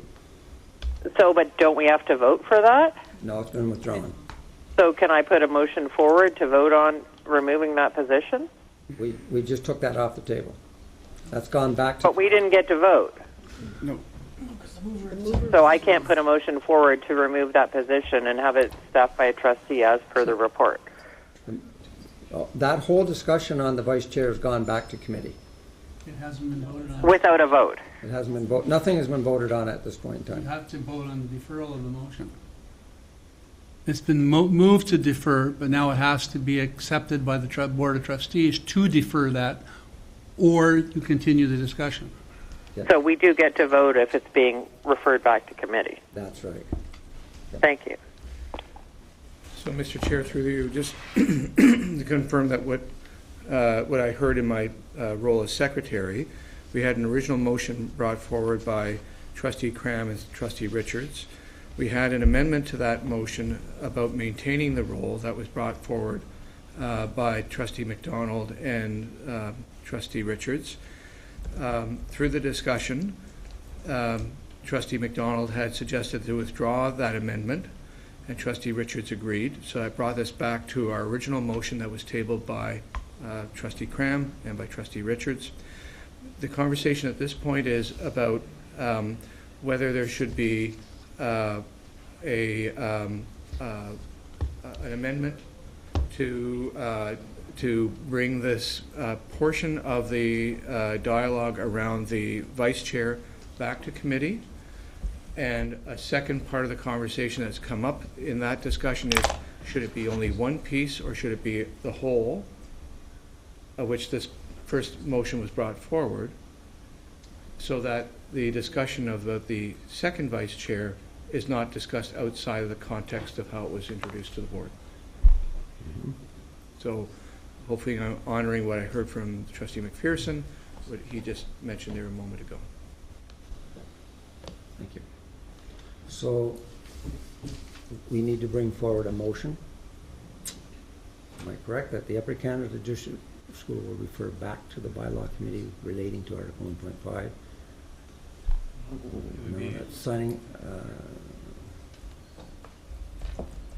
Can I make a comment before you proceed? Yeah, I'm just trying to get this straight in front of me. We're going to get the wording out. Go ahead. I think there's interest in moving towards other parts of this first motion to see if there's anything else that needs to be looked at by the committee when we get referred to send back to committee. And there's been another one pointed out by Trustee McPherson that might be a question about the 10 days. So is it possible to have that discussion so that we can hear what the rest of the trustees feel before we go back to committee? Yes. So, Trustee Cram, yes. May I suggest that the motion simply be to defer all sections of the report dealing with the second vice be referred back to the committee? You can vote on that particular motion. That takes discussions only on the second vice off of the table. And then we'll get into the next discussions. And then you get into the next discussion. And if we feel that that has to go back, we'll deal with that as well. Do I have that in front of me? Well, I'm going to read it, get the mover from seconder. Is this in place up here at the top? This is what we're doing. I need a mover and seconder. That's Mr. Chair, just a point of procedure. I wanted to go back to this point. No one has asked yet to we've had some discussion, but we haven't had the mover. So before we get to the fact that we have a mover and a seconder to split parts of this out and tear pieces away, I understand there's a will to want to talk about that particular position, but I think there's some fundamental issues within the bylaw amendments that are before us that may need to be discussed further at the committee level. And if you take one out in isolation and send another one in a matter of minutes back, we've basically created more work than we need to. So if we have the opportunity to have the discussion around the bylaw amendments as a general piece, talking about the specific areas, and then determine at that point, we can do whatever the board wishes at that point, but I just think my spidey senses are thinking there's going to be another thing that's going to want to go back to the committee. So I'm trying to save some work and suggest that we have the discussion around the other sections and go forward. Thank you. Trustee Richards, help us out here. I agree with David. I think we should continue the discussion on the amended bylaws as a whole, and then at the end of that discussion, there may be then it'll come up what parts go back and what stays, or whether the whole thing goes back. But I do think we should continue the discussion on the whole of the bylaw changes. So what I do have a motion on the table, and that's the problem. The original. by Don and seconded by Which Susan. one's on the table? The one that's on the table right now is to defer vice chair You discussions. haven't got a mover and seconder yet. No, but it's not on the table, but that's what's before me. If I don't have a mover or a seconder, we can move on. And then and keeping in mind that this probably will come back as part of something else. So help me out here, folks. Do I have a mover or a seconder? I'll move it. Do I have a seconder? Seeing I do not, that motion does not go forward. Trustee Swan, just because that has been removed now because we don't have a seconder, just means that that part of the vice chair will come back perhaps with a motion near the end, or will come back as a motion. So, having that said, Trustee Cram, I want to move on to the next item that I think is going to probably generate a lot of discussion as well, and that has to do with the attendance of the board. So can you go through that and refresh us on that section? I'll try to do it by through you, Chair.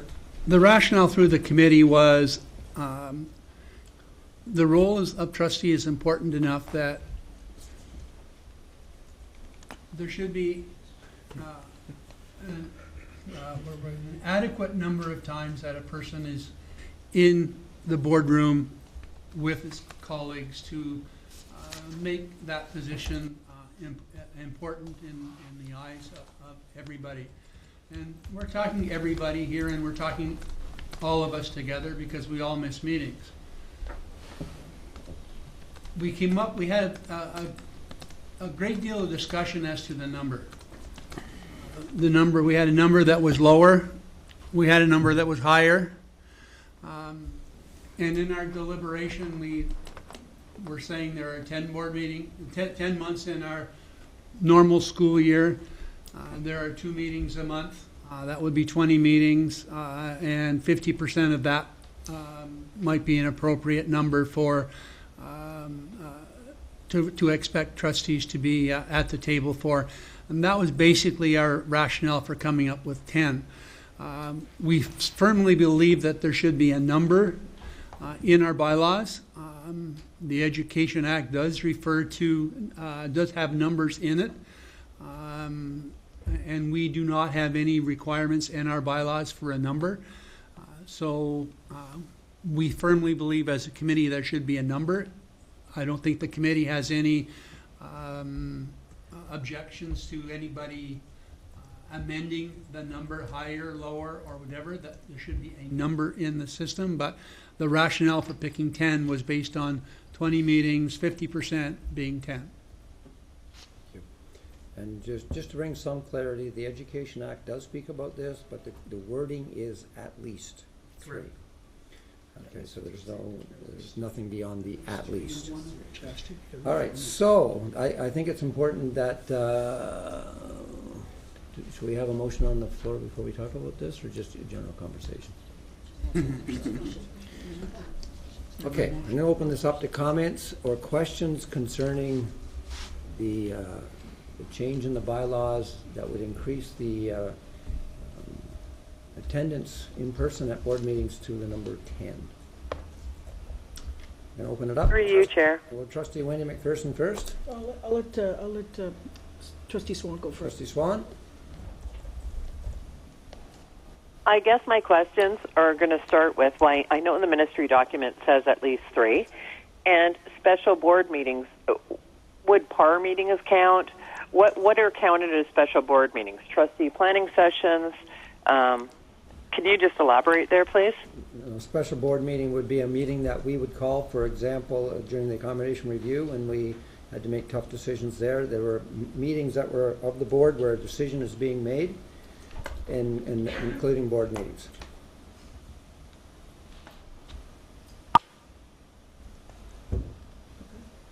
Trustee Swan, are you there? Okay, Trustee Wendy McPherson? So, sorry. Okay, sorry, okay. So basically, any meeting we can vote at is considered a special board meeting, not a planning session. Is that correct? That's right. A board meeting where we're making decisions. Okay. And a private session and a regular session counts as one meeting. Is that correct? It's all part of the board meeting, yes. Okay, thank you. Trustee Wendy McPherson. I thought 3 was adequate. We're just keeping within the regulations of what was, what the municipal act says. I don't think we need to address more. There are certain trustees who are farther away, and sometimes the drive is more difficult to get here or what have you. I think we have a provision that helps with those things, which is the phone lines, and I'm glad to see that we do use it. I'd actually like to see it used more when it comes to staff meetings, instead of having to haul my teachers out of my schools and drive them all the way up here. I'd wish people would use them more for our teachers and principals. So I'm very content with leaving it the way it was with 3. Thank you. And just to clarify, the Education Act, not municipal. Oh, sorry, yeah, thank you. Okay. Trustee Cram? Just a comment. There is nothing in our bylaws right now on numbers, so we would need to insert numbers into our bylaw. So we need an amendment from the Or make the statement as reflected in the Education Okay, so I Act. need to make an amendment for 3. Is that what you're saying? I need to Trustee ask Bill the- McPherson? Just a point of clarification. Sorry, Ben. This Sorry, I misunderstood. will not take place until after this term of the board. Is that correct? No, right now this is effective December 2017. Okay, will take effect with our next election here. The teleconferencing was a convenience. I remember when we didn't have anything. If you missed a meeting, you missed a meeting, because it simply wasn't there. I sometimes question whether or not we're reaching high enough on the technology scale on it. I'll be honest with you, a squawk box under a microphone, given what's out there, is pretty low tech compared to what's there. I agree.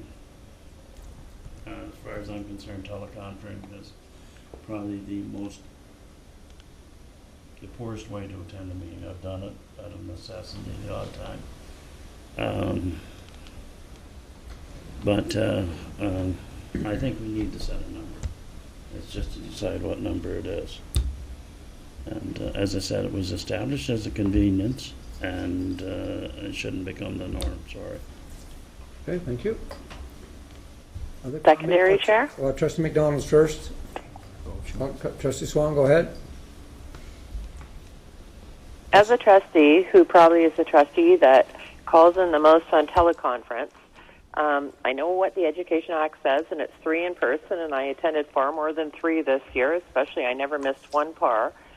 But when I ran for re-election, I told people I phoned in. This is the day of technology. I'm charging the board $20 every time I go there.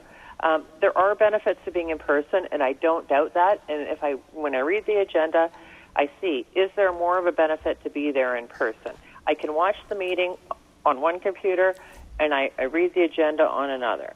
I personally am in favor of going with what the ministry says. It wasn't our board that came up with it. It was the ministry that said we are allowed to teleconference. And I'm with the ministry standards of 3 a year. Thank you. Thank you. Trustee McDonald. Thank you. I struggle with this change as well. The regulation is in place to allow for communication and for attendance by electronic means, and the legislation and regulation wasn't put in place specifically for Upper Canada. It was put in place for all of Ontario, because there are some boards that have greater distances than Upper Canada, and I think of the northern boards. So the intent at that time was around geographic circumstances, and I think there are other things that come forward when we talk about electronic means. And I think in the day and age of accommodating individuals, we need to be aware and cognizant of the idea that we need to be able to provide opportunities for individuals, whether they be staff, trustees, or our clients, whether they be students, parents, those types of things. And I'm sorry I'm using a business terminology, but our stakeholders. the means to be able to connect with us in different ways. And I think that electronic means also meets the test for that particular area. This, in fact, is part of a greater discussion across the province as well. The OPSPA is looking for feedback. Well, not OPSPA, ministry, but OPSPA is gathering feedback to send to the ministry about electronic meetings. So we have an opportunity to potentially put some feedback in through OPSPA into the ministry about our thoughts around electronic meetings, whether we're in favor or opposed, the context of what should be included in electronic meetings. It's entirely up for discussion. So I think it's a little premature on our part, and I think the legislation is there to allow for that to occur. And I think as Trustee McPherson has indicated, Bill McPherson has indicated, it's not the most ideal situation. I've been on them, and certainly it's sometimes a little cumbersome. Do a lot of it through work as well, and it's not the greatest, but it is an opportunity for individuals to be still connected with the board. And this is just in comments about moving forward, about how we're going to do business as a board. This is not about current situation. This is about how we would do business as a board moving forward beyond this year. So I'm not of the mind that I need to see this changed, and then if it needs to go back to further discussion to the committee, I'd support that as well. Thank you. Any other comments or questions about this? Through you, Chair. Yes, Trustee Swan. I have a question. So if this bylaw change was approved to 10 versus what the ministry standard is of 3, and a trustee did not attend 10, what would the repercussions be? The bylaws, I don't have those in front of me. There are consequences for that. As this would be the same consequences that would happen if any trustee were to miss the 3 or not make the 3. So there's nothing that we would be adding to this that we wouldn't already do if 3 meetings were missed in a year. Or 3 meetings. And it's my understanding that if a trustee missed 3, they could lose their seat on the board. So by this new bylaw recommendation, if a trustee missed 10, they could lose their seat. No, it's not. I worded it wrong, and so are you. It's they must attend 3.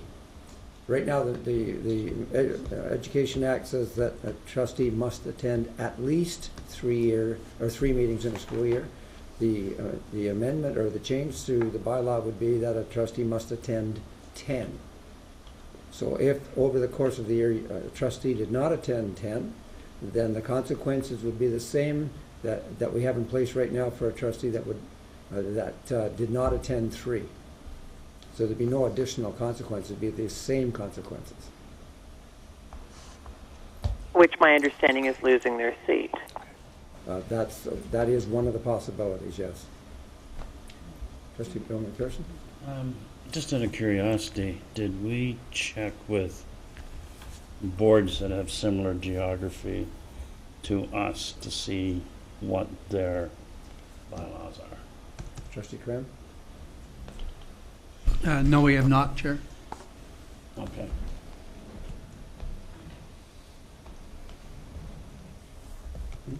Trustee Wendy McPherson. Oh, thank you. So can I make an amendment then to add 3 and have us vote on it? And see if that gets deferred or what have you? We certainly can, and I'll tell you, I'm just going to tell you my thinking right now.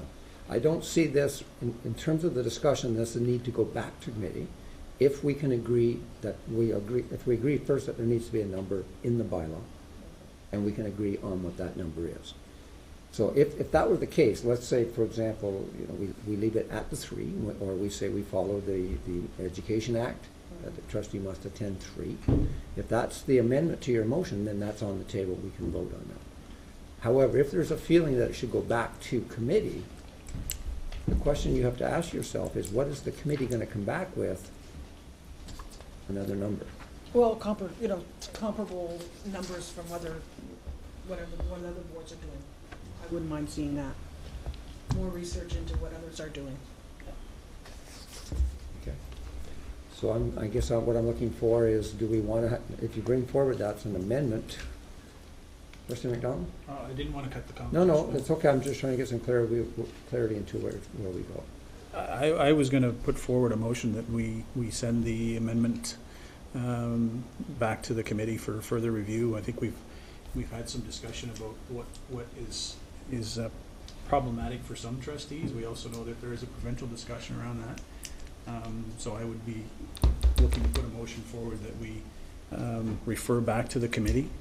And I'd be looking for a seconder. I'd actually even refer back to the committee for further review, discussion, and look for implementation in December, or actually it would be November of 2018, so that would be the new board that would have these changes put in place, so that there is no rush to have a discussion between now and December 1st. We have some time to talk about this. We have some time to go through and see what the discussion across the province would be, and then if we decide to do it, we can implement it for the new term of a new board. Trustee McDonald, if that's going to be your recommendation, would we not be in a position now to send the entire package back to? Yeah, that's what I was going to recommend. Okay, instead of, we've already taken two parts out, one very critical that connects to everything else. Could we have this motion that comes forward right now that we send the bylaw, send everything back to the bylaw committee to be presented, and we'll have a date when we come back? Trustees? Okay. So can I get someone to word that for us, or at least do you have that? Just a clarification, Chair. Yes? Yes, go ahead, Trustee Swan. As per my first suggestion, at that time, if we're sending it back, can they look at why we can't use Canadian rules of parliamentary procedure as well? No, right now we're dealing with bylaws, Trustee Swan. Well, but that's in our bylaw that we're using the American. Just questioning, sorry. We will discuss it, but okay. Just a point of clarification, Robert's Rules of Order is not a Canadian entity. It is North American, predominantly American, not Canadian. Okay. Okay, but there's Chair, the other one used by the Senate. just But anyway, from, okay, thanks. Just from the Secretary of the Board perspective, so we have an active motion on the floor, so that would need to be disposed of. We'll dispose of that first. And then if there was a subsequent motion, which is starting to formulate here at the table, then that should be brought forward for discussion and for moving and seconding, and then for any other further discussion. Okay, so the first, the one you're highlighting is the motion that's up, no. The one that's on the floor is that the Upper Canada District School Board approved the bylaw with revisions as presented October 11th, 2017, with an effective date of December the 1st, 2017. So that's moved by Trustee Cram, seconded by Trustee Richards. So I would move to refer back to the committee. And you? I'm moving. Okay. Amendment to that. So the amendment, and that now takes the priority. Thank you.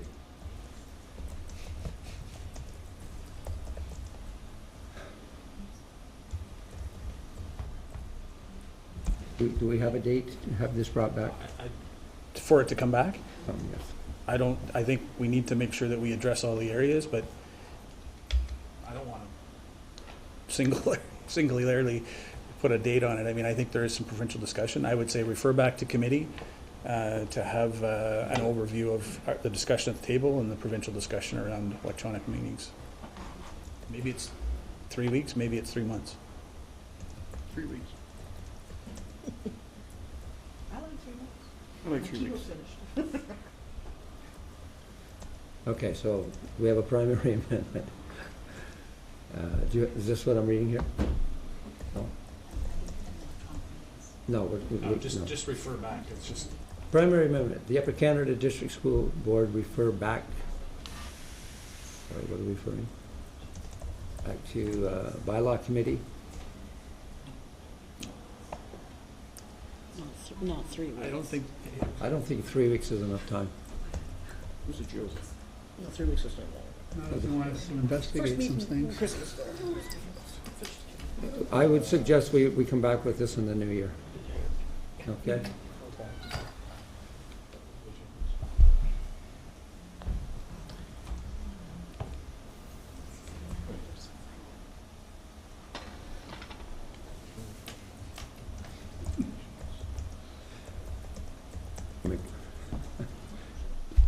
on, we're just getting this wording here, and then I'll come back. You made a point there.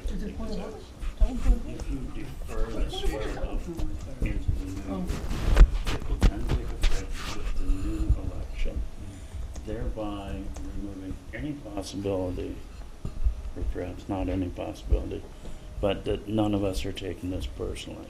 Okay. It is the criteria which the new board will be elected upon. Yep. So, yeah, so that's why I'm suggesting that to come back to board in the new year, with no date set yet, but most likely be later on in the new year. Okay. Trustee Cram? Just a clarification, Chair. I don't have any problem with the recommendation to defer it back to the committee. As the committee lead, though, I'm trying to make some sense as to how much of the how much work the committee has to do in the deferral, because if we defer everything back to the committee, then we're back at square one again when we bring it back to this board. I think, Trustee Cram, I think we have to go back to square one in the sense that two of these, one area in particular, affects so many of the changes. I agree. All right, so I think going back, we're probably going to be, once we come back with recommendations on that and dealing with the attendance issue, I think, are we going back to square one? Yeah, we are, but some of the work has already been done in terms of tidying up parts of it. And that, we can't really go through that right now tonight. We'll have to bring it all back as a whole. Okay. Okay. I'm looking to see, from a committee aspect, whether there's any other areas that bother trustees right now, so to give the committee some semblance of how much work they have to do in reworking their submission. Because if every other area does not seem to be contentious, then we know our work is in two particular areas. But if there are other areas that are contentious, we could be back in the same condition again in January or February. So I'm just looking at how much work the trustees think the committee needs to do. I'll let you know where our trouble. Trustee Wendy McPherson. I also have an issue with the privacy sessions that you're talking about, that we can't have the phones going on. We can't, if we're at home, we can't hear what we're talking about at the privacy session. What are other, I guess I want a little more research as to what other people are doing with the technologies of when a trustee or whoever is missing from a meeting. And I'd like to know if that really is necessary. I mean, there's a certain amount of trust you have to have with what we're doing at home, that we are honoring and respecting the privacy of some. Yep. And I feel that that's not necessary. I think we're going over. Okay, so that, we'll note that as something to check into as well. I do know that as the chair, I do have the discretion in certain situations to make a meeting completely private. And it has a lot to do with the sensitivity of the information and not being, the most important part that I have in my role is to guarantee the privacy. And I can't guarantee the privacy out there. I can guarantee it here. So it's, I'm not saying in all situations, but there are some that are very extremely sensitive. And through you, Chair? Yes, Trustee Swan? I'd just like to second not second because I'm not voting, but concur with what Trustee Wendy McPherson said, is I'd like to keep it at the discretion of the chair, because there may be some really simple issues we deal with, like property. But there are very sensitive issues we deal with. And I think, too, like we're all sworn in, we've all signed oaths, and I just think you have to kind of respect the people that do phone in or away or on conferences, to have them the opportunity to be in a private session if they're phoning in, with your discretion. Okay, thank you. Are there any other areas that the committee might want to pay attention to? No? I have one more, please. Okay, go ahead. I just had a question, and I couldn't find where it was replaced, but everything about the suspension and expulsion committee was kind of X'd out, and I'm just wondering where it went, because I couldn't find it reinserted anywhere in the document. Okay. Thank you, Chair. The committees in general were part of the bylaws, but in terms of reference and what the committees do, where it's in Appendix B. So Appendix B will be attached to the bylaws, and that's where you would find that information. Thank you. Trustee. Thank you. Trustee McDonald? Just to respond to Trustee Cram, I think it's difficult for trustees to say what bothers them at this point. You know, it was pretty loud and clear that there was particular areas of this information that was provided to us, but I don't think there was a lot of opportunity for trustees as a whole to say, you know, a number of meetings bothers me or privacy bothers me prior to that. So you know, you get what happens when you don't have that conversation and bring it to the table. So I think, you know, we're going to end up seeing if there's something else that's contentious at that time. You know, I don't think there's anything that the board has said in general that isn't working right now. Are we looking to improve, to make the board more efficient, operate better? Then that's what we need to focus on. But I think the situations occur because the committee has done the work, and the committee does the work, and we come back and we have that discussion. So that's the downfall of committees working in a committee structure. So when a committee works and brings it to the table, you roll the dice and you see what you get. And I think that's just the realization that we see tonight. Okay, I'm gonna end the conversation because I think it's important. I think good point. And I think, but we get a feel as a committee what we need to do. All right, so I have a primary amendment that the Upper Canada District School Board refer back the revisions to the bylaw committee for further review. Should we put that to As per discussions? As per discussion? As per, sure. Do I have a mover for that? Trustee McDonald, seconded by Trustee Bill McPherson. I'm going to ask you to cast your votes on that, please.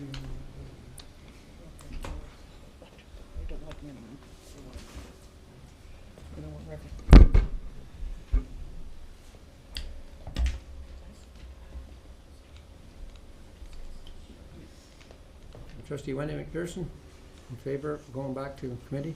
Yes. Oh, sorry. Thank you very much. All right, and that carries. You know, before I move on, I mean, I am moving on.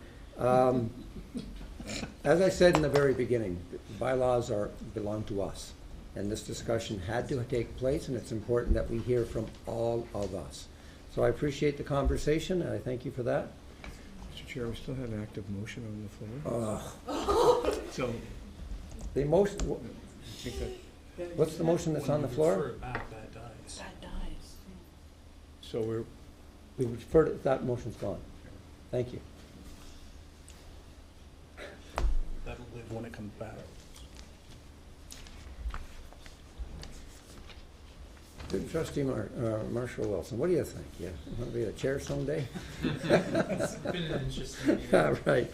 I do say, though, I thank you for the conversation because it's important that we all have input in this and that we all feel that our voice is valued. And I also want to thank everyone for the tone. I think it was a very positive tone. There could have been some personal stuff in terms of how it could have been taken, and everyone was absolutely top-notch and professional. So I thank you for that. Okay, moving on to the next item, it's the request to allow trustee absence. This is one that, where'd Wendy go?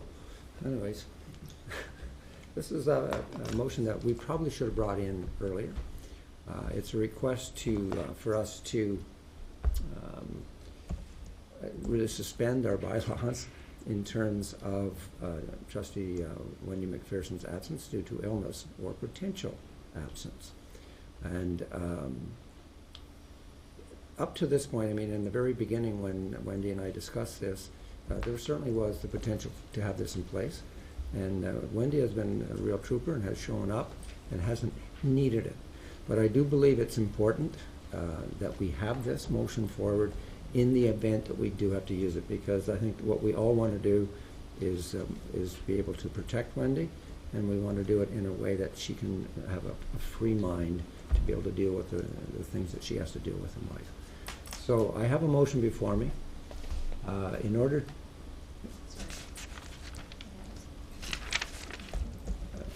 to remain compliant with the Education Act, Section 228(1), Trustee Wendy McPherson has requested that the Board of Trustees allow her absence from the board meeting due to medical reasons if required until further notice. That the Upper Canada District School Board approve Trustee Wendy McPherson's request to allow her absence from the board if required due to medical reasons until further notice effective October the 11th, 2017. Do I have a mover for that? I'll move it. Trustee Cartner, Trustee Swan. Any comments or questions?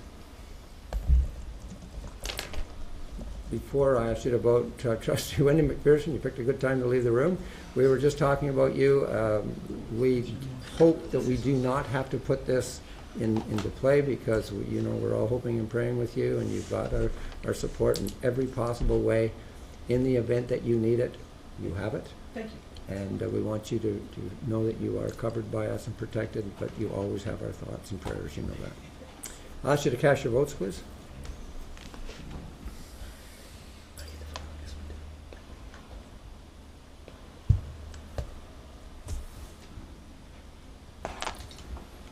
And that carries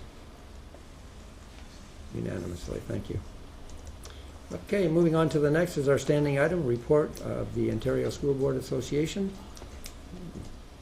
Director McDonald. Thank you, Mr. Chair. Hot off the press today, legislative update from OPSPA. Several things occurring across the province. I alluded to one earlier about governance-related issues in the engagement discussion guide. The ministry is looking for feedback, and OPSPA is collecting the information. We'll also work with other trustee associations as well. And the OPSPA policy development work team is taking the lead on behalf of OPSPA. So if we have any comments around the guide, and if you need the guide sent back to you, I can certainly ensure that we have that sent to you or put into our board docs. But the areas of discussion are Integrity Commission, Commissioner, in the Code of Conduct, Trustee Honoraria, electronic participation in board and committee meetings, Student Trustee terms of office and election process, and broadening the Director of Education qualifications. That's for, we can do that with you now, but we also want to do that for potentially any other position. So if we have any comments that we want to send in, we can certainly do that and send it through to Jennifer McIntyre by October 24th. Other information that's come out this October 15th to the 21st, Local Government Week in Ontario. It's an important part in Ontario whenever there is a focus on local government. And believe it or not, we as trustees are local government. We are the longest serving local government representatives dating back prior to municipalities and the Municipal Act. There's an emphasis on grade 5 social studies and grade 10 civics classes. There's a number of resources from OPSPA that we can send out to our schools, but us as trustees, if you wanted to use and engage in your communities to have discussions about local government and the role of the trustee, certainly there are resources that we can link you to at OPSPA, but you are also, OPSPA has given us the ability to take that data and manipulate it in our own way or put our own brand on it if we wish. Oftentimes some of those classes will have guest speakers, so if you get the nod to be a guest speaker for Local Government Week, I encourage you to take your teachers up on that request. The other piece that's out early, or appears to be early anyway, is the 2018-19 Education Funding Engagement Guide. Every year the ministry puts out a funding guide, so they're looking for feedback in areas. Typically they highlight 4 to 5 areas for feedback from trustees or boards. The areas they're looking for right now are the Learning Opportunities Grant, the Pupil Accommodation Review Guideline, Community Planning and Partnership Guideline, Early Years Capital, Indigenous Education, and Accountability Measures and Technical Updates. So that's the new teacher induction program. So those particular areas are the focus for their feedback for this year. And typically when you see that, you know that there's something coming. There's typically a rationale for them to say, we want to get your feedback, because they build it into how they're going to roll out new funding. We've seen that in the past with other announcements that have been put forward. So OPSPO again will be providing a brief to the ministry. That's going to also go typically through the policy development work team as well, and the Indigenous Trustees Council will have quite a bit of input on that as well. So If you would like to see the attachment, it's in the emails that are being sent to you by OPSPA, but also we can send individual or we can send board information to OPSPA. A couple of other things that are changing. PPM 138 is around daily physical activity in elementary schools for grades 1 to 8. Changes being made to allow for some more flexibility rather than having 20 minutes of continuous. It could be separated into different chunks through the course of the day. And safe drinking water regulations. Letters have been sent out. So they're looking to change the regulation 24307 for sampling and corrective action around flushing requirements, all that fun stuff around water in our schools. So hopefully that's a little easier for us to deal with as opposed to all the requirements that we've had to have. And I think we were still the largest board in the province, or we had the largest number of wells for any school board in the province of Ontario. So legislative update as of today from OPSPA, and certainly more information as it comes through. So any questions to that, Mr. Oh, I did want to say that a lot of that feedback is going to be discussed in our regional meeting, which is November 4th here at the board office. So we'll have a regional meeting. All trustees are welcome to attend. We'll see all of our regional partners come to that meeting as well. So Ottawa, Redford, Limestone, and Hastings, Prince Edward. Thank you. Trustee Wendy McPherson. I just want, I guess this is to the director with regards to what Trustee McDonald was saying about the guide that's coming from the ministry with that they're looking for responses. Is it at all possible that the trustees get CC'd what your responses are, so we're all sort of knowing what our priorities are with regards to their issues? Mr. Chair, through you, absolutely. Some members of the board will note that there is a planning session that the board is hosting on the 18th of October, and that guide is actually one of the focus for the discussion. You heard from Vice Chair McDonald about the intention is to generate that feedback and to deliver it to OPSPA and to the ministry in a timely way, and by virtue of the board deciding to have that planning session on that evening, we'll actually be well within the timelines to get that information, and you'll have that information already, I believe, sent out as part of the agenda for that meeting. Thank you. Any other comments or questions? See, there are none. Thank you. Trustee Cram? Oh. I'd like to request a information item, I believe. Just a invitation to my Senate meeting on Friday the 20th to the trustees in the room. All right. Good. Thank you. Is Jeremy going to report? No. Next, eighth. That's right. Okay. We're moving on, I guess, to the director's comments. Thank you, Mr. Chair. Trustees, I've had the great pleasure about being with several superintendents over the last 3 weeks at our schools in the district. Superintendent Allen down by the South Dundas area, Superintendent Coombs up in the Merrickville and Wolford area, and Superintendent Mills in Cornwall. Many times we talk about instructional improvement and trying to support our students so they get closer to showing us what their thinking and learning is, and that they're getting close to the mark of the quality of that kind of presentation. And it's really alive and well in our schools. We're working on student voice and good teaching that helps to enable student voice. As you know, you've heard many presentations to that effect. One of the ways that we do that is by focusing on learning goals and success criteria that's around a learning task or a learning experience for students. And we have students build with the classroom teacher a focus on that criteria, but what does high quality work look like? And what does it mean that I'm actually address the task in a meaningful and purposeful way? In each of those tours with the school superintendents, we saw a lot of evidence about how teachers and students are working together about what matters and what counts. And by doing that, then you're going to get closer and closer to showing us what does it mean to be able to demonstrate my learning in a variety of different ways, and how do I improve if somehow I haven't met the criteria that I know that we talked about before. I try to make a connection between my first effort and what those criteria are, and what does it mean to move me closer to getting to the mark in a way that we've set that criteria and those goals together. In the absence of that, learning becomes a bit of hit and miss.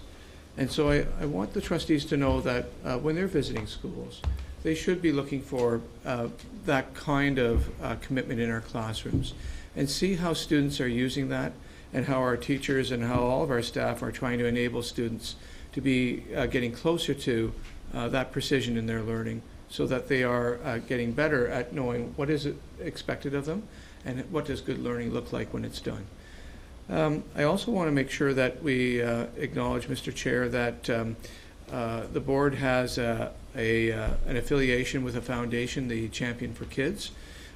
We had our first meeting for the new school year, and Vice Chair Karkner was part of that discussion as well.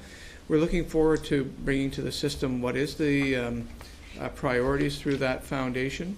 And the reason why we feel so strongly about that is because all members of the board know that after 10 years, it has had some appreciable results in supporting students and families who are hard-pressed. And it's both at a practical level, in terms of students being able to afford boots or a winter coat, and at a learning level where families were asking for some support for some type of complementary learning experience about playing on a team or being part of an experience, and that the school's been able to provide some funds to support a portion, or in whole or in part, with regards to the requests that have come from a family or from a student. All to say that we look forward to another good year of supporting the foundation, and we are certainly appreciative of the staff's support as part of that foundation's board of directors, and the presence that the board has at that table by having a representative there. Well, thank you, Director. What else could I say? You've taken all the time. Thank you for that. I don't have any comments that I want to make at this point. It's been an interesting night. It's been a good night. And just to repeat something I said earlier, I'm very proud of the board, and I'm very proud of how we conduct our business. So I just want to say that. The one other thing that I do want to say, that, you know, I sit here every night and I look down that way. And no, Phil, I'm not looking at you. Nor am I looking at Mr. Hobbs. I'm looking at our superintendent of business. Nancy, anytime I've ever looked down there, I always know we're getting a straight answer. We're getting an answer in words that we all understand. It's clear. We get the truth. We get integrity. And you have put your notice in to retire. All of us are extremely happy for you to make that decision, because anytime someone retires because they know they've got some great years ahead of them and they put themselves first at this time in your life, I'm really happy for you. We're going to miss you. I think I said to you the other day, we will find someone to go into that office. It's going to be hard to find anyone with the same level of honesty and integrity that you have. So you'll never be replaced. And you're not gone yet, so I'm not going to say anything beyond that, because you still got a lot of work to do. But I just wanted to say on behalf of all of us, congratulations. We're happy for you. Obviously, it's mixed feelings that I say that, because we'd like you to stay forever, but that's not possible. Very best of luck in the future, and we'll say more when that time comes, but that's not going to be for a few months. It's not 2020, wasn't it? That's when I graduated, yes. Anyways, I just wanted to say that, so thank you. I need a motion that the Upper Canada District School Board move into Committee of the Whole. Moved by Trustee McDonald. Trustee Cram, show of hands, thank you very much. I need a motion that the Committee of the Whole move into private session. Moved by Trustee Richards. Trustee Karkner, show of hands. I thank you very much, and we're moving into private session, and due to the sensitive nature, we need to cut the phone lines off. Okay.